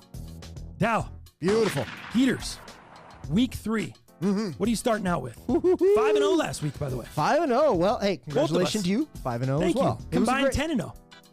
Sounds good. 10-0 on the year. Sounds beefy. That's for sure. All right. Let's start off. We'll start right in the middle. Not the most confident, not the least confident. I like the middle. That's where I want to sit here. So let's go with I got Titans -2.5 against the Minnesota Vikings. The Minnesota Vikings are playing at home, which traditionally speaks volumes for them. The crowd noise makes a big difference. We will not have a crowd here in Minnesota, and I think that makes a big difference. I think what you also have to see is a Mike Zimmer-led team. Much more to be said about the defense has always been his calling card, but that hasn't been the case this season. The Vikings lost 9 defensive starters, dude, embracing a full rebuild on that side of the ball. In this process, they've taken a huge step back as well. They are allowing 35.5 points and 438 yards per game, which is the second and the fourth highest totals in the league. They have no defense, and you're coming against the Titans crew that, guess what? Is getting Mr. A.J. Brown back. This is huge Gonna for help them. my fantasy team. Yeah, dude. And I'll tell you, Derrick Henry hasn't showed us much yet. We have a lot to see from him, and I think he is just getting started. So I got to tell you, to make matters worse, Pro Bowl defensive end Danielle Hunter has also been on injured reserve with a neck injury, and they lost another Pro Bowler in linebacker Anthony Barr. Dude, he suffered a pectoral injury. This is not good, man. Did we see last week? Kirk Cousins had minus 1.58 points. I'm just saying, we have Adam Thielen. He's at strength, at full strength. We're just not seeing it from Cousins. They have not proven anything. Their defense has taken a major hit. Probably, maybe the worst rated defense in the league, in my opinion, right now, based off of what I'm seeing.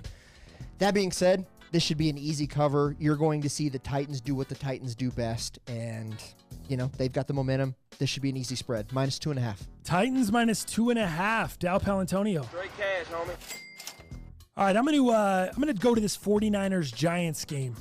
The injuries. This is the thing that makes this week really, really tough, and I really struggled with the Heaters going back and forth, seeing a few different games because of injuries and not having the full injury reports yet. When we do these Heaters on Thursday, it's a little difficult because I'd like to see there's certain teams I'd be a little higher on or a little lower on based off of the injury report, being able to see who's actually in or out, but that's how it goes. So in this one, injuries are crazy. Saquon Barkley, Nick Bosa, Dee Ford, Richard Sherman, Sterling Shepard, Raheem Mostert, Solomon Thomas, and Jimmy Garoppolo, just to name a few. Okay, just to name a few. Now ask yourself this.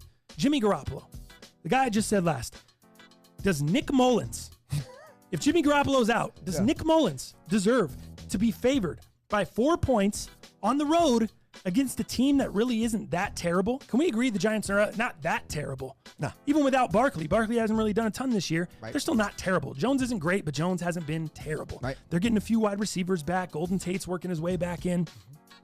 I just think that Nick Mullins giving up 4 points in any scenario, I don't love.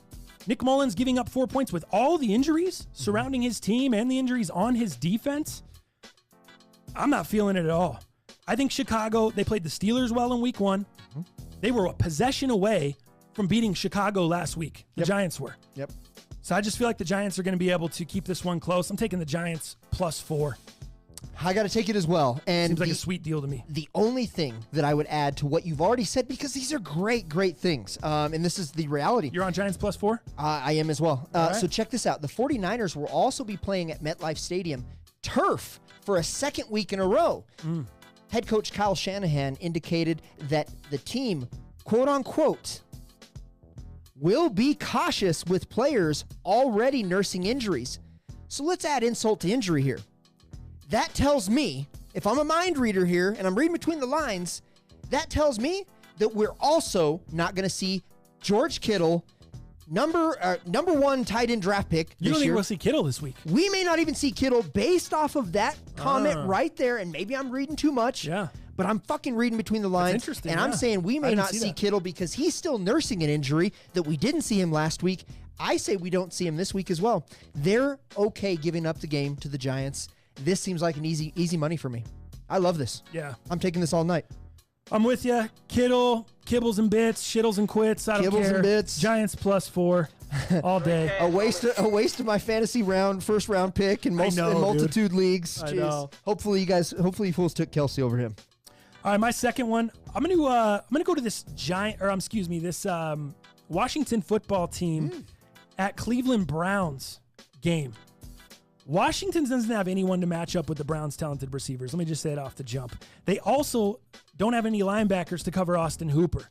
They thrive on pressuring the quarterback. I told you this last week. Week 1, they had a huge week against the Eagles, missing linemen, all that stuff. That's why they succeeded, and that's why they got the upset. We've also seen what the Eagles have become since then, not looking good last week either. Gross. So that one win, the win Washington did have, is really not that impressive. With their quarterback pressures and then trying to counter the pressure of the quarterback, I don't think that's going to be enough. I think you're going to be able to see Baker get the ball out of his hands quick. If they can't cover Hooper, if they can't cover Jarvis Landry, Odell Beckham Jr., all the talented receivers out there, I think it's going to be a long day. The biggest advantage the Browns have comes in the form of Washington's O-line, though.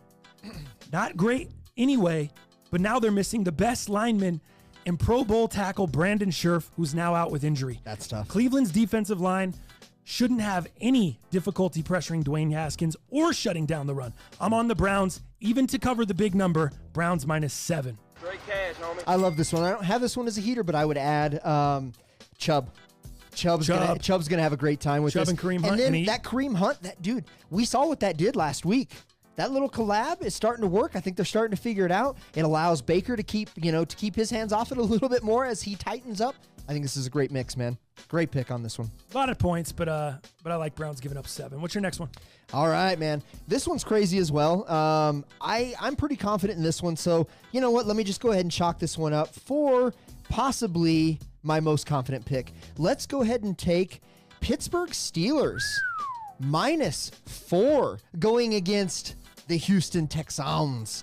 The reason I say this, man, the Texans are in an 0-2 hole. They do not look good, but you could also argue that Pittsburgh didn't have a great win. It wasn't a great looking win against the Broncos, but that's the thing about Pittsburgh. They do just enough to win. They almost play to their opponent, if you don't mind me saying. I think they play well to their opponent. This is not a good matchup, and why I will tell you that is because the Texans' defense is almost just as bad as the Vikings. They have no defense. You would ask, Texans? What defense? You would say J.J. Watt can come in there. The old man's old. He is one tackle away from yet another season-ending injury. This guy's old. Watson's look bad too. I know. I'm with you. They just don't look good. And I will tell you this: if we look at just the protection or the lack of protection, dude, Watson was sacked 4 times this last game.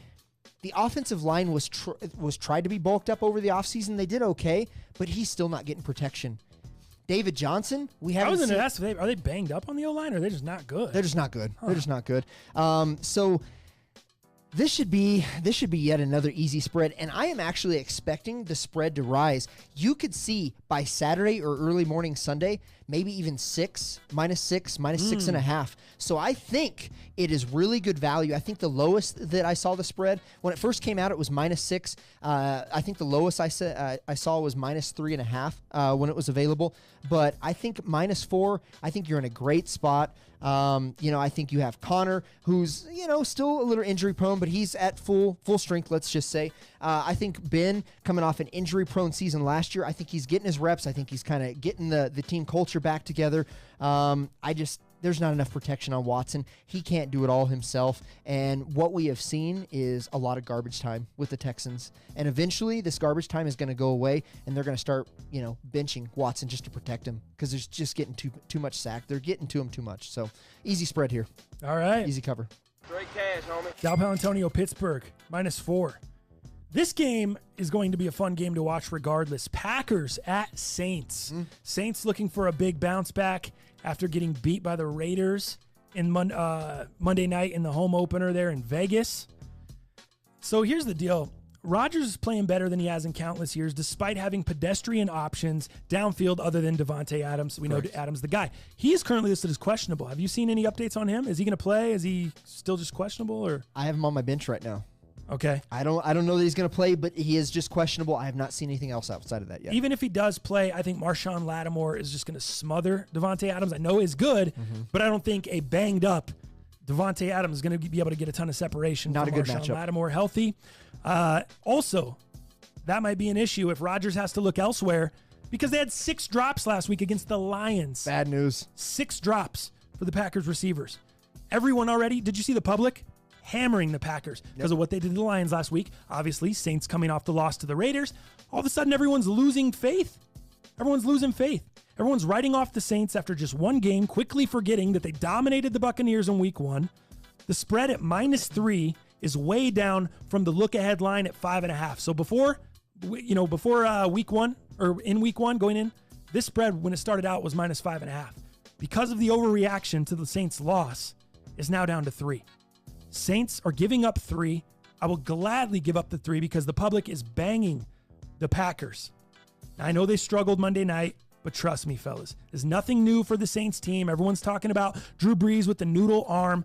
The Saints are 2-14 against the spread in weeks 1 and 2 over the past 8 years.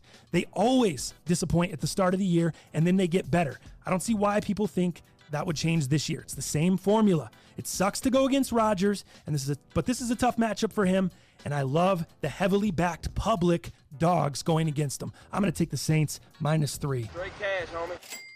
I love this as well, and I see this one as like a 27-24, maybe just a little bit more than that. This was also my pick. This was my least confident pick, but like you said, I think Devontae Adams, I think that is... Taking Saints too? Huh? You're on Saints too? I am Saints as well. I think that's a big equation, and the people, the public, if I've learned anything with you and betting... Going against the public. Sometimes it doesn't hurt, especially when the public is not only going with them, but hammering it. All of a sudden, like that is just Vegas saying, thank you. It just looks like easy money because on paper, you look at the game, you're like, oh my God, Rodgers, they just put up 42 points last week. They put up over 42 points in week 1. These guys, they're not going to cut. They're getting points. They're +3. Okay. That's just what it feels like on the surface. But then when you go dig into it, when you dig into the numbers, when you look at everything, like I just told you, the Saints are 2-14 against the spread in weeks 1 and 2 the past 8 seasons. They always start slow. Sean Payton's been starting slow. Yeah. This is what the Saints do. They're going to turn it up. Don't worry, bro. And I believe the Saints are going to have a tough run defense. This is the toughest defense that Jones is going to have to run into. I think at least for the first 5 weeks. So this doesn't bode well, man. I like the Saints. They're going to have a bounce back win. That was a difficult loss that they had last week. You know what I mean? And don't get it twisted. Brees and Sean Payton, some of the best adjusters out there, in my opinion. They're going to adjust and they're going to come out and they're going to cover the spread. Dallas is on with me, Cash, both on the homie. Saints, -3. My, what is it, my 4th? Your 4th and be my 5th, yep. I'm going to hit this Bears at Falcons game. A little bit scary, a little bit weird. Doesn't feel like the Bears should be 2-0. They are 2-0. Falcons are at home. They haven't looked great. But who did the Falcons sleep with to be favored in this game by a field goal or more? Right. This line makes no sense to me. I'm not a believer in the Bears, but the Falcons stink, bro. Let's just be real. They do. Their defense is atrocious, and I don't think their offensive line can block well against teams with good defensive fronts, and Chicago certainly has one of those. To that point, I don't fully trust Atlanta's offensive line to protect Ryan against Khalil Mack, Robert Quinn, and Akeem Hicks. The Cowboys can't even bring any pressure, so it wasn't a factor last week, but certainly it was a factor the previous week 1 against the Seahawks. Seattle was beating up that O-line. I know Trubisky hasn't been great, but believe it or not, I think this could possibly be his best game of 2020, this whole season, because I think it might be a shootout. I think you might see Ryan trying to battle that O-line, getting the ball out of his hands quick. I see maybe a lot of points being scored on that turf. Atlanta is better against the run than the pass, so I don't think Montgomery will be much of a factor, but Tariq Cohen could be sneaky this week. Tariq the Freak could be sneaky this week for Mitchell Trubisky coming out of the backfield in the screen game, just like Chris Carson in week 1. If you remember, Chris Carson ate the Falcons up in week 1 for the Seahawks out of the backfield. There's a ton of public action coming in on the Falcons this week. I don't get it, but I'll gladly bet against it. I'm on Chicago, +3 on the road. Straight cash, homie. Nice.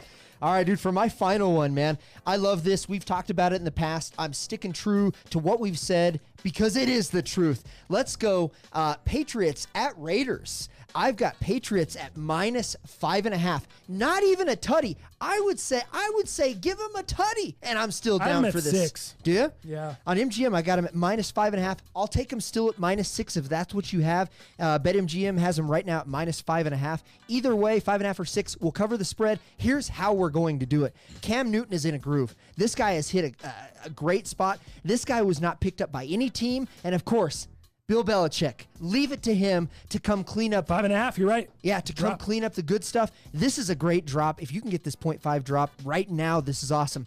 But, dude, there's no indication why you should bet against him. This is great because what Bill Belichick does is he focuses on the things that the other teams do well. He is going to eliminate. He is going to decimate Josh Jacobs. He's going to take him completely out of the game. He looked a little banged up coming out of Monday night, too. He was went limping. in and out a He few had times. some Yeah. issues. I don't know if he got taped or whatever. But Real he was quick. in and out. I know you got all the running back injuries. Is Josh Jacobs a trade high candidate right now? If you own Josh Jacobs in fantasy, would you be maybe looking to trade him for like a couple top wide receivers or maybe a top running back and a wide receiver? Absolutely. Because of his value, and he may get hurt within the next few weeks? I would tell you this. They go down. You know what I'd be looking for? What? I'd be looking for a top receiver and maybe a Kareem Hunt, who might be available in certain leagues still. It's interesting, I right? think he's probably picked up, but that if you could do a duo or a nice little tandem with a Kareem Hunt and maybe like a, I don't know, like an A.J. Brown, that might not be bad. Oh, my God. Oh, my God. I would not give up Josh Jacobs for A.J. Brown and Kareem Hunt. It would take more. Would it? Yeah, it would take more. But I'm also looking at it from the fact he's coming not off an going to get injury injured. as well, yeah. I'm looking at it Totally. like Jacobs is not going to get injured, and he's definitely like a top 3 fantasy RB right now. That's what I'm seeing, but he's got some injury stuff happening, and we don't really know what that is or the impact of that. Nothing's hit the report. I know. So that's what I'm saying. It's just- nothing's hit the report, and it's just our eyes. It's just our eyes and what we're seeing. But That's why he looks like a buy or a trade high candidate. I mean, look what they did with Darren Waller, and I think he continues to be a great asset for the Raiders. But I think you're going to see Darren Waller be that dude until you can cover that guy.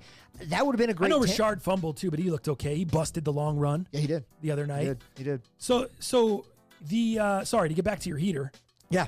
You're taking the Pats in this spot. I am taking this Pats in this. I like the -5.5. And like I said, Belichick is going to do a great job eliminating the assets in which the team that they're playing against Waller, have. Jacobs. So I think he's going to eliminate them. They're going to have a run heavy game plan with Gruden, Chucky there, and I think they're just going to eliminate that. I think that's what Belichick does. That's what the Patriots continue to do.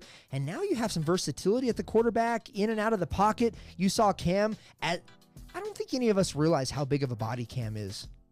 Dude, that guy can jump in the end zone. He can still be that guy that he was from 5 years ago.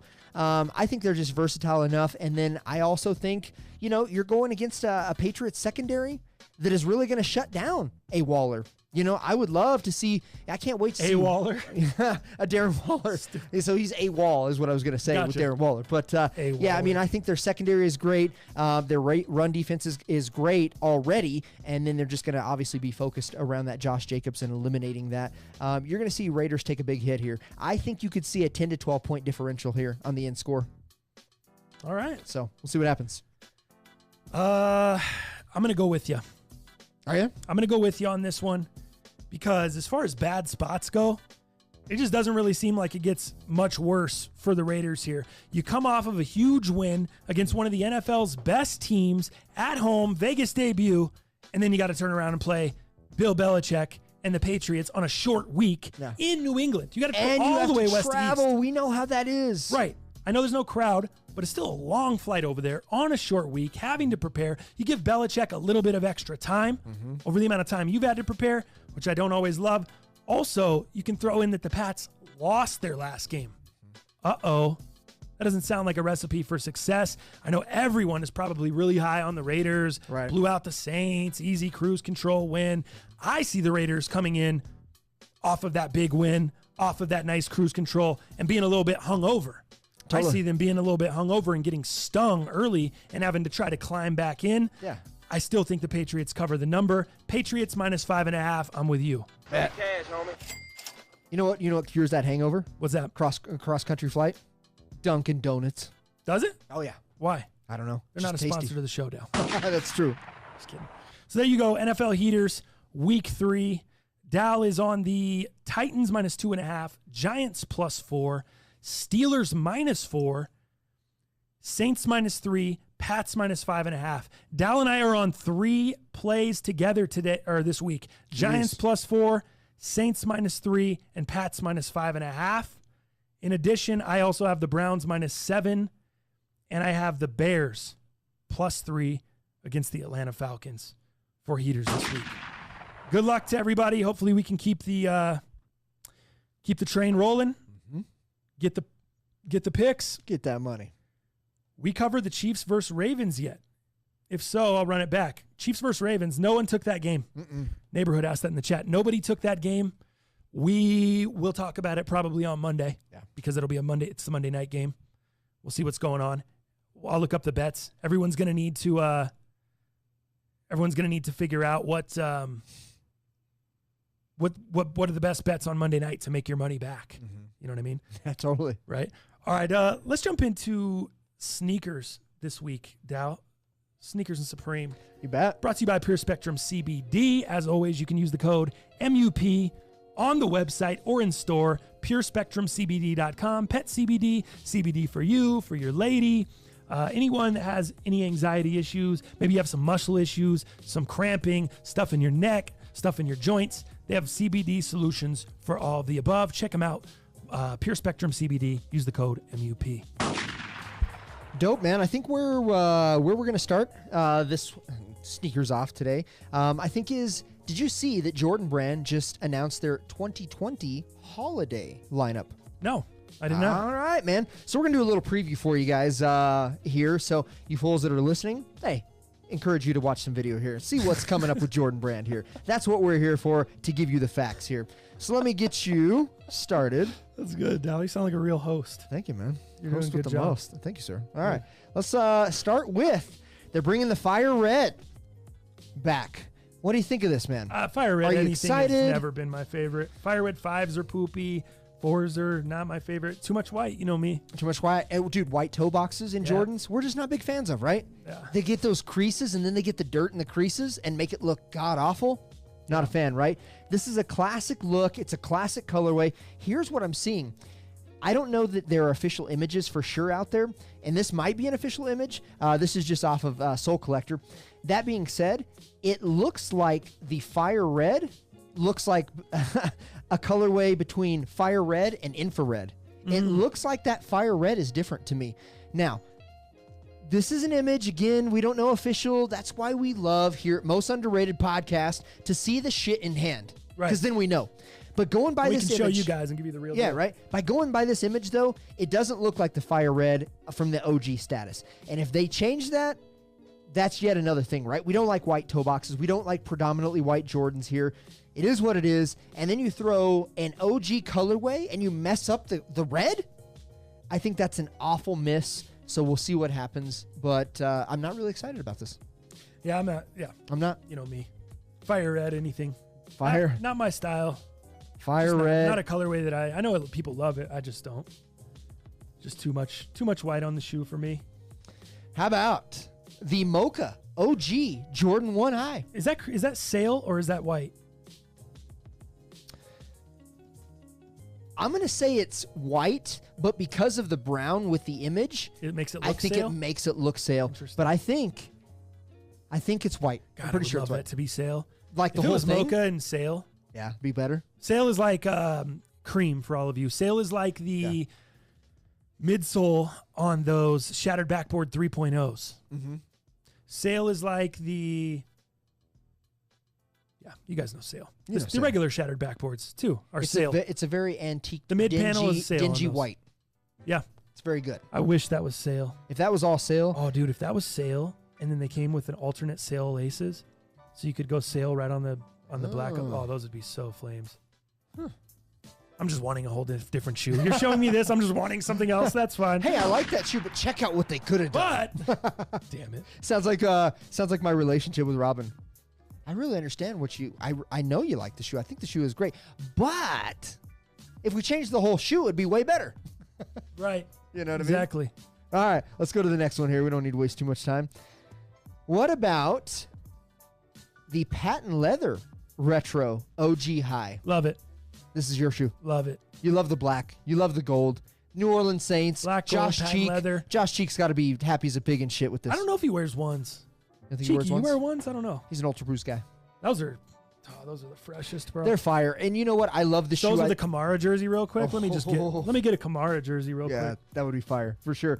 I love this shoe. I think the looks are great. This is not a Dallas shoe. I would not wear this shoe. One, it has patent leather. I'm not a big patent leather guy. Shit hurts my feet. It squeaks. I don't know if this one will squeak, but patent leather 11s, oh, the worst squeaks. Remember I told you those gold toe ones I have are freaking awesome. All right. The top 3 Jordan 1 Oh, that's right. patent leather. God, they're great. They don't have any creases. Like they look Really? great. Yep. Damn. Yeah, I'll wear them on. Maybe I'll wear them Monday. Maybe I would think about this shoe then. I like them. We'll see. I don't know if these are the same, but you know what I did sell on my that was all patent leather though. My Fearless. Did you? Yeah. I sold my Fearless too. Yeah. I had to. It wasn't a shoe I was gonna wear enough. I had to sell the Fearless too. White patent leather toe box. Super not good. Below not good. I'm serious, bro. It's true. If it's a white toe box already with leather, I'm kind of on the fence. Yeah. Like I'm trying to wiggle out. But if it's a white toe box patent leather, I'm super trying to wiggle out. Get it out of here. Super trying to wiggle out. Gotcha. All right, next one up.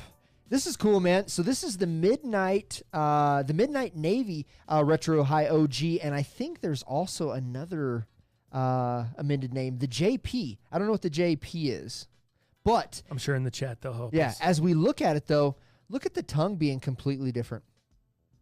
What do you think about that? It's like a completely different Jordan 1 tongue, in my opinion. I wish I could kind of have a front profile look, but do you see how different that tongue is? Yeah, it looks the tongue and the cuff on the top. Yeah. They look like those Mason Chateau Rouge a little bit. They kind of remind me of that pattern on there. That must be that JP. They kind of remind me of that just a little bit. Dude, this color gives me a warm feeling in my body. I like this. And the white doesn't bother me as much for some reason. I like the navy on this. The white man. with navy is like just that Penn State classic. Just looks so good to me. It looks so clean. Is that the Joe Pa classic right there? That might be the Joe Pa classic. Guy. I don't know. I really like this one, man. I think the materials look pretty good. It looks extra tumbled, so we'll kind of see what that looks like in hand. The nubuck looks soft as a baby's ass. JP is Japan. Oh, Japan. The other Tokyo. Gotcha. All right. And we recently had that silver joint, right? Which was the last Tokyo, Japan or whatever. Okay, gotcha. So that's what we're looking at here. I think that this shoe just looks fantastic. This is a date night shoe. This is a classic going out to a fancy restaurant shoe. This just looks classy. It looks beautiful. Materials look awesome on it. Sign me up. Doug, if you got a Penn State jersey, Dalton Ward just said those are the Dallas Cowboy joints in the chat. If you got a Dak Prescott jersey, the ones they wear on Thanksgiving with the stars on the on the shoulder pads, yeah, and shit, to match the Nike swoosh and all that. Dog, those are that'd be a nice pair. That's fresh, bro. Those are Yankees. If you're a big Yankee fan, A little Jeter head action. you know, those are quite a few teams. Those would go with. I think those are nice. Those are sweet. I'm looking forward to those. I think that might be one of my favorites out of the pack so far. I like that. I like those a lot. What about women getting the lucky green, as they call them, treatment? Are you a fan of the shoe, even though they may or may not have your size? As you've seen with a lot of women's Jordans, half of them, they don't have your size. The other half, they do have that ability, and they're going up to like size 15. I don't know what sizes they are doing with this, but to me, I guess I'll give you my opinion. Some of the quality looks pretty good. I see some creases within that leather as you look down there. Again, this is just imaging. I don't know what to expect. Look at that green right next to the midsole on the left side. Look at that tumbled on the green, though. Looks pretty fucking nice, dude. It does look pretty nice. That looks pretty damn nice. Look at the tumble in the toe going around.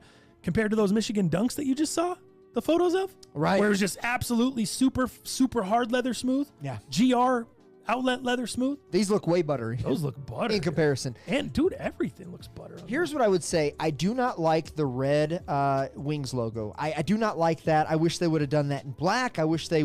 Hell, if they would have just done that in the green that surrounds it, where it kind of just blends in, I would have liked it more. To me, this feels too Christmassy. I don't like it. I wouldn't wear this shoe, but I will tell you this. The Pine Green 2.0s that came out here recently, that were AKA the Christmas shoe, this shoe kills this. Oh, way better. This shoe is fucking way better. That Pine Green 2.0, I wouldn't wipe my butthole with that shoe. Pine Green 2.0, it has like a faux tumbled leather on it to make you look like it's like that cheap. Yeah. Yeah. It is not good. But this quality looks good. The colorway is better than the Pine Green 2.0. Again, I like the red that's on the Nike Air patch on the tongue, but something is weird about that Wings logo, and it just doesn't fit for me. It doesn't do it for me. That's all. But I'm looking forward to seeing the quality, and if the quality is tight on this might be a cop for me. That's where I'm at. If the quality's crazy, it might be a cop, might push me over the edge to have it. Other than that, I don't feel like I really have to have it because I'm kind of with you and everyone in the chat. Yeah. They're not a fan of the red Wings kinda, logo. Yeah, I could kind of do without it. This doesn't have to be in my collection, but if we're talking some good materials, and they have treated the women pretty well this year. It's too similar to the Pine Green 1.0 I have, which is a green toe box, a sail side panel that's buttery as hell, and then a black swoosh on it. Which fixes everything wrong right. about a shoe like Dude, this. is that midsole sail and then the white is white? It The looks like it. mid-pant? This is more of a. It looks like more of a sail, but again, I'm concerned that Oh, it's, Philby's it's- just said that in the chat too. I'm Looks like concerned. sail midsole. If Looks a it bit is- weird from the white leather. If it is, what about putting some sail laces? Is that too much? If that was a sail midsole, I just don't know if it goes with the I don't think green it goes, as right? much, or Yeah. it's not enough sail. I don't know. you're probably going to see white or black laces, right? With this Yeah. one. I don't think you're going to see anything else. Neighborhood said those are the bad Santas. If they put red laces in there, oh my God, that'd be awful. Red laces. We don't need no red laces. That would be awful. All right, Awful, next. awful. All right. Moving. Let's go with the next. So this is what they're calling the Air Jordan 3 Court Purple.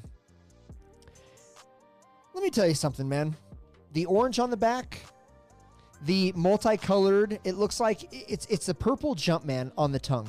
I know you guys can't see it that In well. the front? In the front, yes, on the tongue. But it has like the orange and some other colors that are backing it that kind of make it pop. And so just go look at images out there. You'll see it. This is an uninspired Jordan 3. This is an ugly colorway. This is not good. This means nothing. This resembles nothing that is OG. This is a shoe that, this is probably the worst out of the pack. I heard it's not dropping in North America. This does nothing for me. Did you know that? That might help the resale. Air Jordan Court 3 Purple yesterday, sneaker Good. news, won't release in North America. I'm not sad. There you go. I'm not sad. I don't know. Do you have any feelings on this shoe? I'm trying to see the rest of it. It gives me Phoenix Suns vibes. A little bit. But yeah, it looks This just speaks GR. There's nothing about it. Now, it will sell out because everything's selling out. Everything is selling out during the pandemic. But this is a shoe 2 years ago that you would see just sit and get dust hands all and day. not terrible, but don't love it. That's where I'm at on it. There's So nothing. it's not released in North America. Jumpman on the back, no Nike Air. Nah. Phoenix Suns vibes. If you're a Suns fan, you just want to pick up a nice pair to wear to a Suns game, this is the shoe. If you're a Suns fan, get the Charles Barkleys. Instead. Those are way better than these. Let's just go ahead and get the CBs. There you go. CB94s. Don't get these. What's next? This is an interesting pair, man. This is the Jordan 4 Retro. I think they're calling this the sweater. There's a bunch of different names on these. But a lot of crazy designs. It might be a little too loud. I don't really know the story on this one. But what's the official name yet? We don't know. It doesn't say here on Soul Collector. It just says Air Jordan 4 Retro. Gotcha. I think those are interesting. I think would they're like to know cool. more about the story and see what's up. I think they're pretty sick. Yeah. That's a It's pair like- I would rock. It looks like dandelions when you blow off the dandelion. It kind of expands like that, and Oh, this yeah. reminds me of like I don't know, like a necklace that my mom would wear back in the 90s. Is that denim? I think it's denim Dan. Looks like denim. Little denim Dan action on Denim there. Dan action.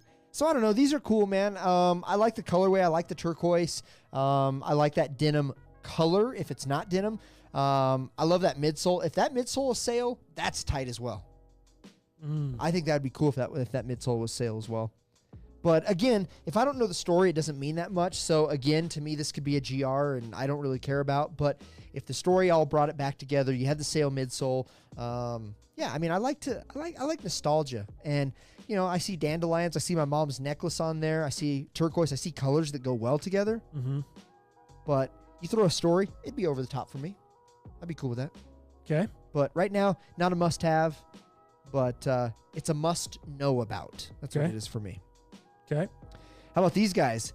The Jordan 5s. So you guys on screen will see the red, but the other shoe is completely different. It is yellow, which actually resembles the Tokyo 5s. And I know that's a very, very sought-after pair. That's a very, very grail pair to a lot of people. These are very loud. You're talking... Now you, What's that? you act like it was hard to get this picture that just showed both shoes so people could see Oh, no, it's not hard to get. both shoes. You're just telling them about it. What you'll see on screen here, I'm just going to sorry. show you one thing. I'm just going to show you the red. The basically what he's telling you is the right shoe. It looks completely different. It is. It is an absolutely completely different shoe. 100%. It looks like a whole nother pair of shoes. It's like the Tokyo 5s. So I guess what I'm saying is it'd be nice. To have that? Yeah, that would have been good in the prep. I mean, I just I just Googled it, and Sneaker Bar Detroit, they have an over-the-top view where it looks like Saved by the Bell. I'm airdropping this to your laptop right now. I'm airdropping this to you. This is, guy. You want to see both? Yeah. I don't know why Soul Collector did this. I mean, I thought the preview was nice, but yeah, to not have the other shoe is let's blame Soul Collector. Is an opportunity. Yeah, let's get Soul Collector all up in here. You guys are responsible for Dal not pulling good images for our audience. Soul Collector, you suck. What about that? All right, let's check that out, baby. Pull that in there, cuz. Look at this. Bang. What do you get? Brilliant looks. That is a Tokyo 5. It really is. I mean, obviously the midsole is different. You know, the shark tooth is different. The neon on the bottom. Yeah, I mean, everything's different. But I mean, the build. That is a Tokyo 5. The structural yellow is the Tokyo 5, no doubt. But man, this shoe is so goddamn loud. It's the Tokyo. It's the Tokyo 5s, the Shanghai 5s, the Raging Bull 5s, the Bel Air 5s. Yep, I see the that. Laser 5s, the Green Beans, the Army Olives. Is there any Kwai 54s in there? And the Kwai 54s. Yeah. That is all the colorways that make up the entire shoe. There you go. See right there. Look at on the red one. You got that Saved by the Bell vibes on the inside. Yeah, dude. That's right. That's the intro. That's why I was when so I mad. wake up in the morning and the morning. That's why I was so mad you didn't show all these views, bro. How are you gonna give our audience some whack views? Dude, look at how much cushioning's in there. God dang. Damn. Look at your cankles just feeling real good in there. Those are crazy. Those are crazy, aren't they? Yeah. Are those nutty? Look at on feet. That's your boy Yankee Kicks. God, how does that guy get every kick early? Look, and he's got the Kith Coke socks on there. Yeah, he's pretty sick. I don't even know. The fool's in the game. That fool's just stupid in the game. You down for these? I think they're pretty dope. What do you know about the Green Bean 5s? Damn, I really forgot actually about like those. these. I'm going for these. You gonna go for these? I like them. I'd I'd rock the shit out of these. I'll just take my 35th L on sneakers. That's fine. This is not your style of sneaker to wear either. Anyway, could I see you stepping out, walking down your driveway in these? No. But would I? Yeah, if I had a chance to get them, sure I would. You'd rock them? I can't get shit anymore. Yeah, I'd rock these. I wouldn't rock them probably quite as much or quite like you. I like that Volt outsole. Yeah, it's on the cool. outsoles, fresh. The Teenage Mutant Ninja Turtles slime outsole. Yeah, nice, dude. Those are. Look at that. That does look like the Raging Bull. Look at that. Look at that material there. That does remind me of the Raging Bull 5. Mm-hmm. They did a pretty good job, I think. Yeah, there you I'm go. just here for the Saved by the Bell. I'll be on honest. the inside. $220 retail on these, huh? I feel like it's a good deal. Good deal. Good deal. Look at the quality on those. Raging Bulls, the quality, a lot of different shoes combined. Yeah. It's worth it. Yeah, I think they're pretty dope. I think they're pretty sweet, dude. Those will be dropping. Did we say the release date? I don't think so. This is just the holiday lineup. It'll be dropping on, I assume, on sneakers, and then another select retailers November 7th is what you're looking at on those. November 7th, huh? Yep. I like it. All right, what's next? All right, let's see what we got next here. Do we have anything next? We do. Any next? We just got a couple more, and then let's get the hell out of these guys here. Let me just show you the Retro 8. Nothing crazy here. Very uninspired. I almost see Bugs Bunny, but I see like, I don't know, almost like the darker Bugs Bunny. It's got some burgundy hits, with the straps there and the center section of the midsole.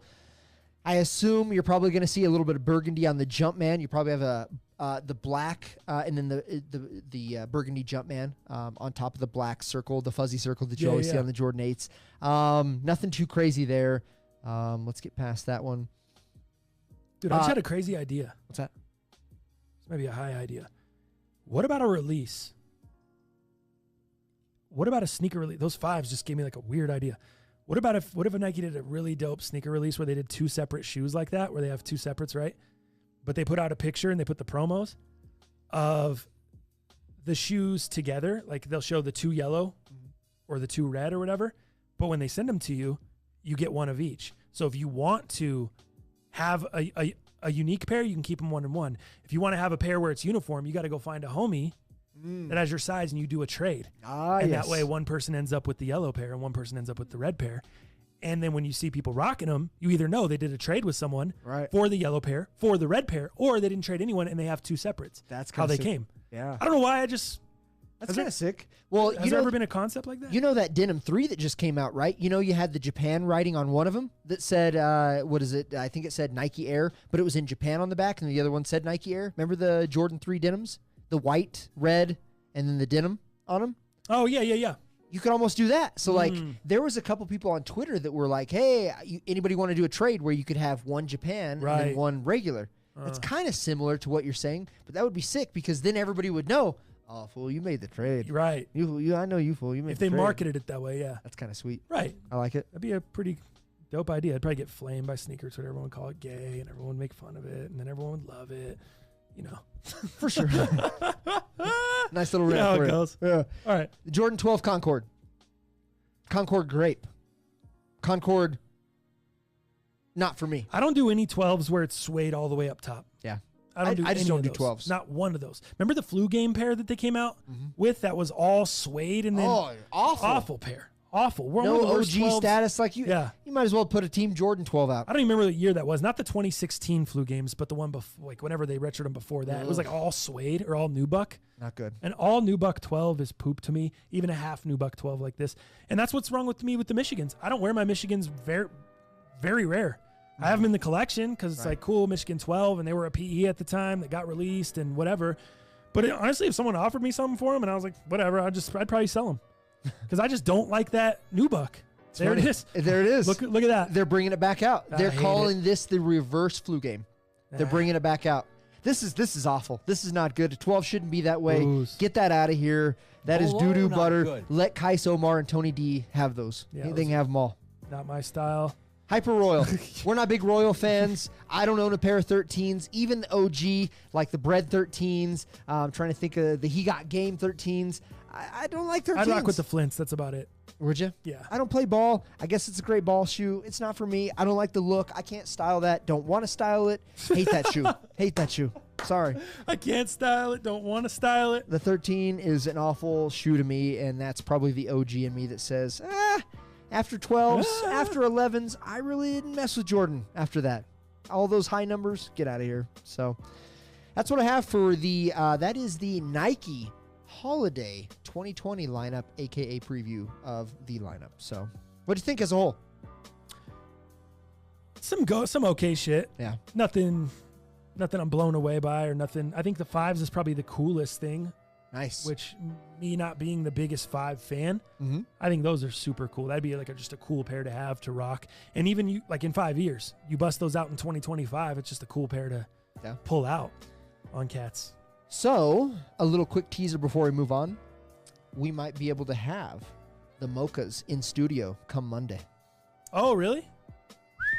Might have a little Mocha action for you on Sneakers and Fashion. So, if the plug comes through, I'll definitely give them their credit. Give them some credit. I mean, for real. So we might have those come Monday. So tune in if you fools liked what you saw. Let me grab a couple products that I got. Oh, we got products in studio? They may not be studio. You notice I didn't say sneakers. I said products. Right. How about that? Products. Let's see what Dal Antonio's got here for us. Look at this. In the cut. Go ahead and open that for me, man. Let me get the camera on you real quick. What do you think about this packaging? Pretty good. I think it's on fire right now. I'm going to use that as my lunch bag. This is a clear zipper top, like kind of like that freezer. Yeah. Zip top Cactus Jack bag. Put my lunch in there. And is this how all their garments come, or? I don't know. This is the first. Well, the shirts don't come like that. Okay. No, absolutely not. So shirts don't come like that. But this is not a shirt. There's some shorts. Yeah, these are the Cactus Jack, the trail shorts. What do you think, man? I know you're kind of looking at them. It's the first time you saw them. Take it all in. These look like tennis shorts. I think that's why I love them. Right. They're all like small and shit. Like there's not that much. Yeah.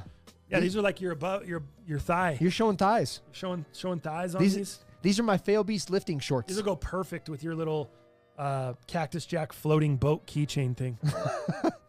Should have been for free. Should have been a giveaway. Should have been the free gift that they included. But no.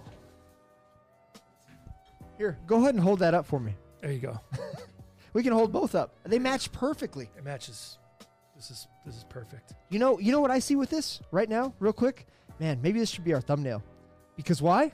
Because I'm a motorboating son of a bitch. Stupid. I think that's sweet, man. Dallas. I paid too much. Do you know how much all this together was? How much? Hold on, let me look at my phone. Cactus Trails outdoor performance. Okay. The shorts were $70, Okay. and the motorboat keychain Yeah. was $15. $15 for a giveaway? I knew I was going to get razzed. Oh, wow. We showed this before. It says Cactus Jack Just on the Cactus back. Jack, But yep. the shorts are cool. What do you think of the embroidery? It's Cactus actually Trails. Yeah, nice I think embroidery. it's actually one of the better quality products that they put out. I've bought a lot of their T-shirts, and I have not been happy. They're not great T-shirts. I'm a little picky, but I think these are nice. These are short, bro. Should I put them on? Should I go put them on in the next door? Well, I mean, they're not short. They're just like, they're thighs. They're above knee for sure, but you're showing thighs. No, you don't need to go put them on. I could go put them on for the people, just so they know. Even though they can't buy it because it's all sold out, you could buy it on resale. Sure, go throw them on. You want me to throw them on? I'm going to give them a couple picks for the UFC card. This Okay, cool. weekend. Israel Adesanya, Paulo Costa this weekend. Dal's going to go put these shorts on for you guys. You might want to switch the camera to me. There you go. Oh, I didn't get it. Anyway, the UFC fight this weekend, we didn't have time to get to it. I was going to give you guys kind of like a little serious breakdown, but we didn't really have time to get to it. Main card, in my opinion, not as good as the card from last weekend, but the co-main and the main are better fights.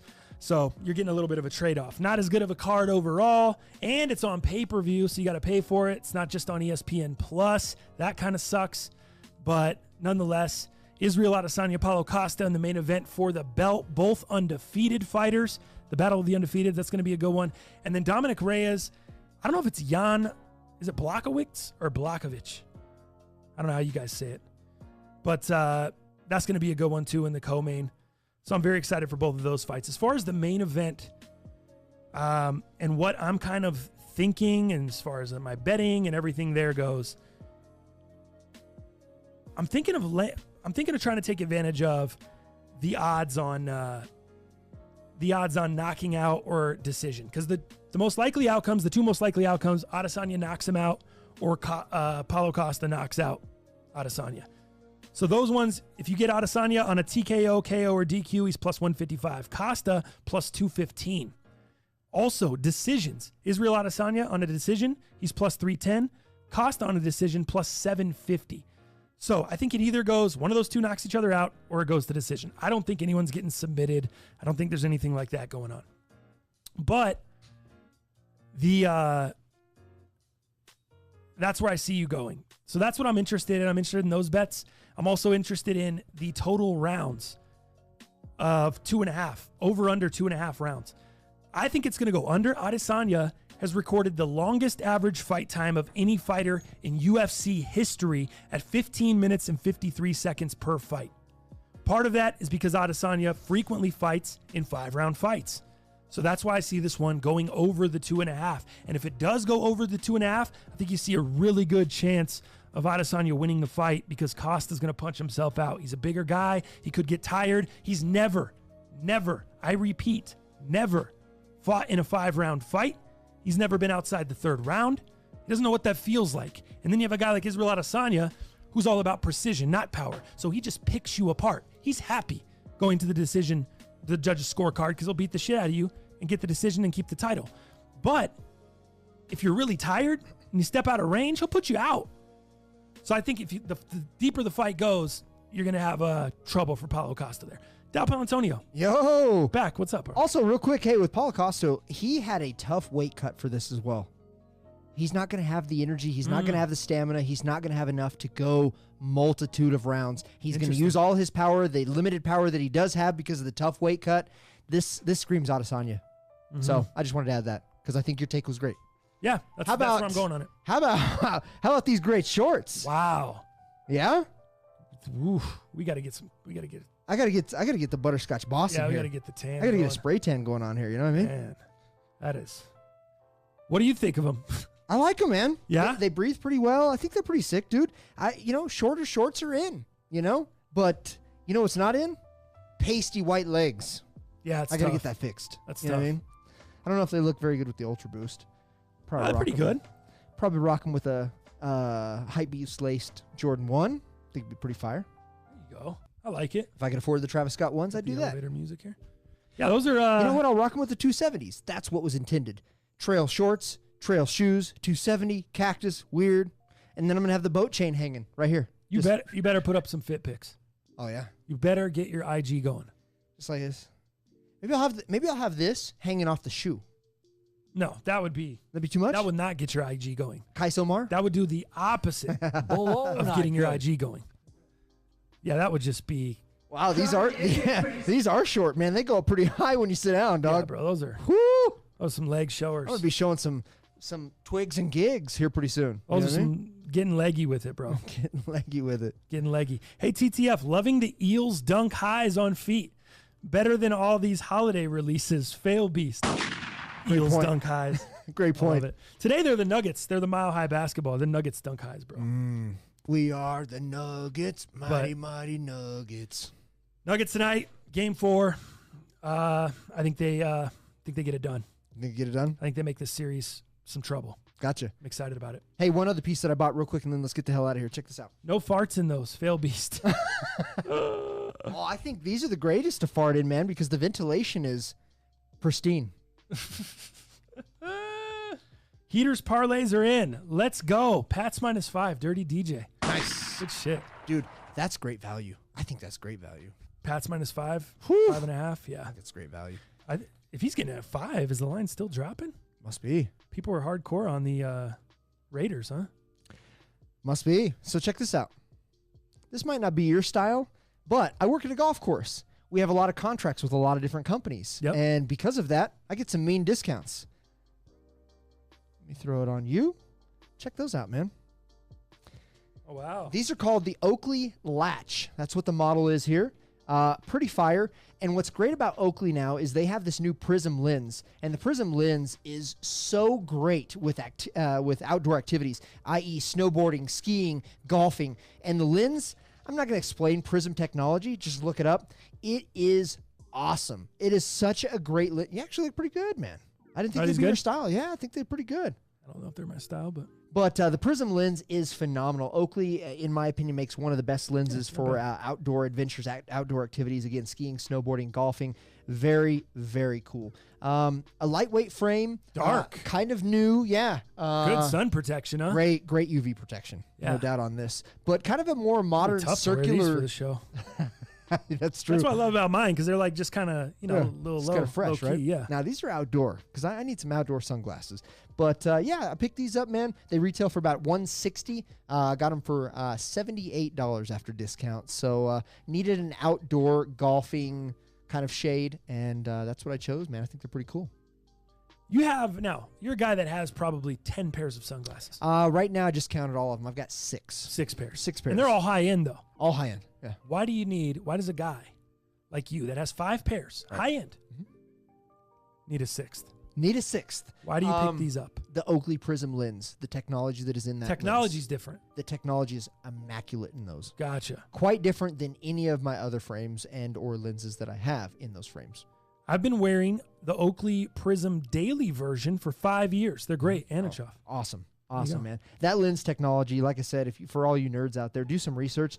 The Prism technology is just unbeatable. Really, really nice product. AP, missed the bulk of the cast due to work. Who you guys got for Monday Night Football? Of course. Chiefs and Ravens. We're going to get there, guy. Yeah. We're going to get there. Don't worry. We're going to get there. Don't worry, guy. Let's see what happens over the weekend.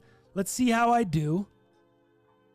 And how I do is going to decide how the Ravens or the Chiefs do. That's just what happens. Makes sense to me. Yeah. That's just how it goes. TTF -5 on FanDuel. Dirty DJ. Thank you, bro. Hooking us up with better lines. He said -5 on FanDuel. We're going to do 5.5 for the show because that's what we agreed on. For sure. But totally fair. But if you can get that at 5, shit, I'll I go think lock that's great it in value. right now. Yeah. Great value. Go lock it in. Big card tonight, big card this weekend, UFC. I hope everybody enjoys the fights this weekend. Hopefully you guys enjoy the Nuggets game tonight. Hopefully the Nugs bring back the dub. Hopefully all your football teams win this weekend. And hopefully our Heaters win. Because I'm not sure how many people bet the Heaters last weekend. I know Neighborhood bought himself a new watch. That was super fire. Did you see that? Yeah, it's a great watch. Oh, man. Neighborhood bought himself a new watch from the heater money. So that was nice. That's sick. I just hope the heaters are hot this week. It was a tough week. But I also kind of felt like last week was a little tough. So, but the injuries this week made it crazy. So, good luck to everybody. If you're betting this weekend, good luck to you. Don't lose your ass. I'm sad there's no Hamzat Shemaev this weekend. There's no home run bet. I know. But it is what it is. We'll be here to break it all down for you guys on Monday. We'll be back. We'll see you guys then. Later, fools. Word.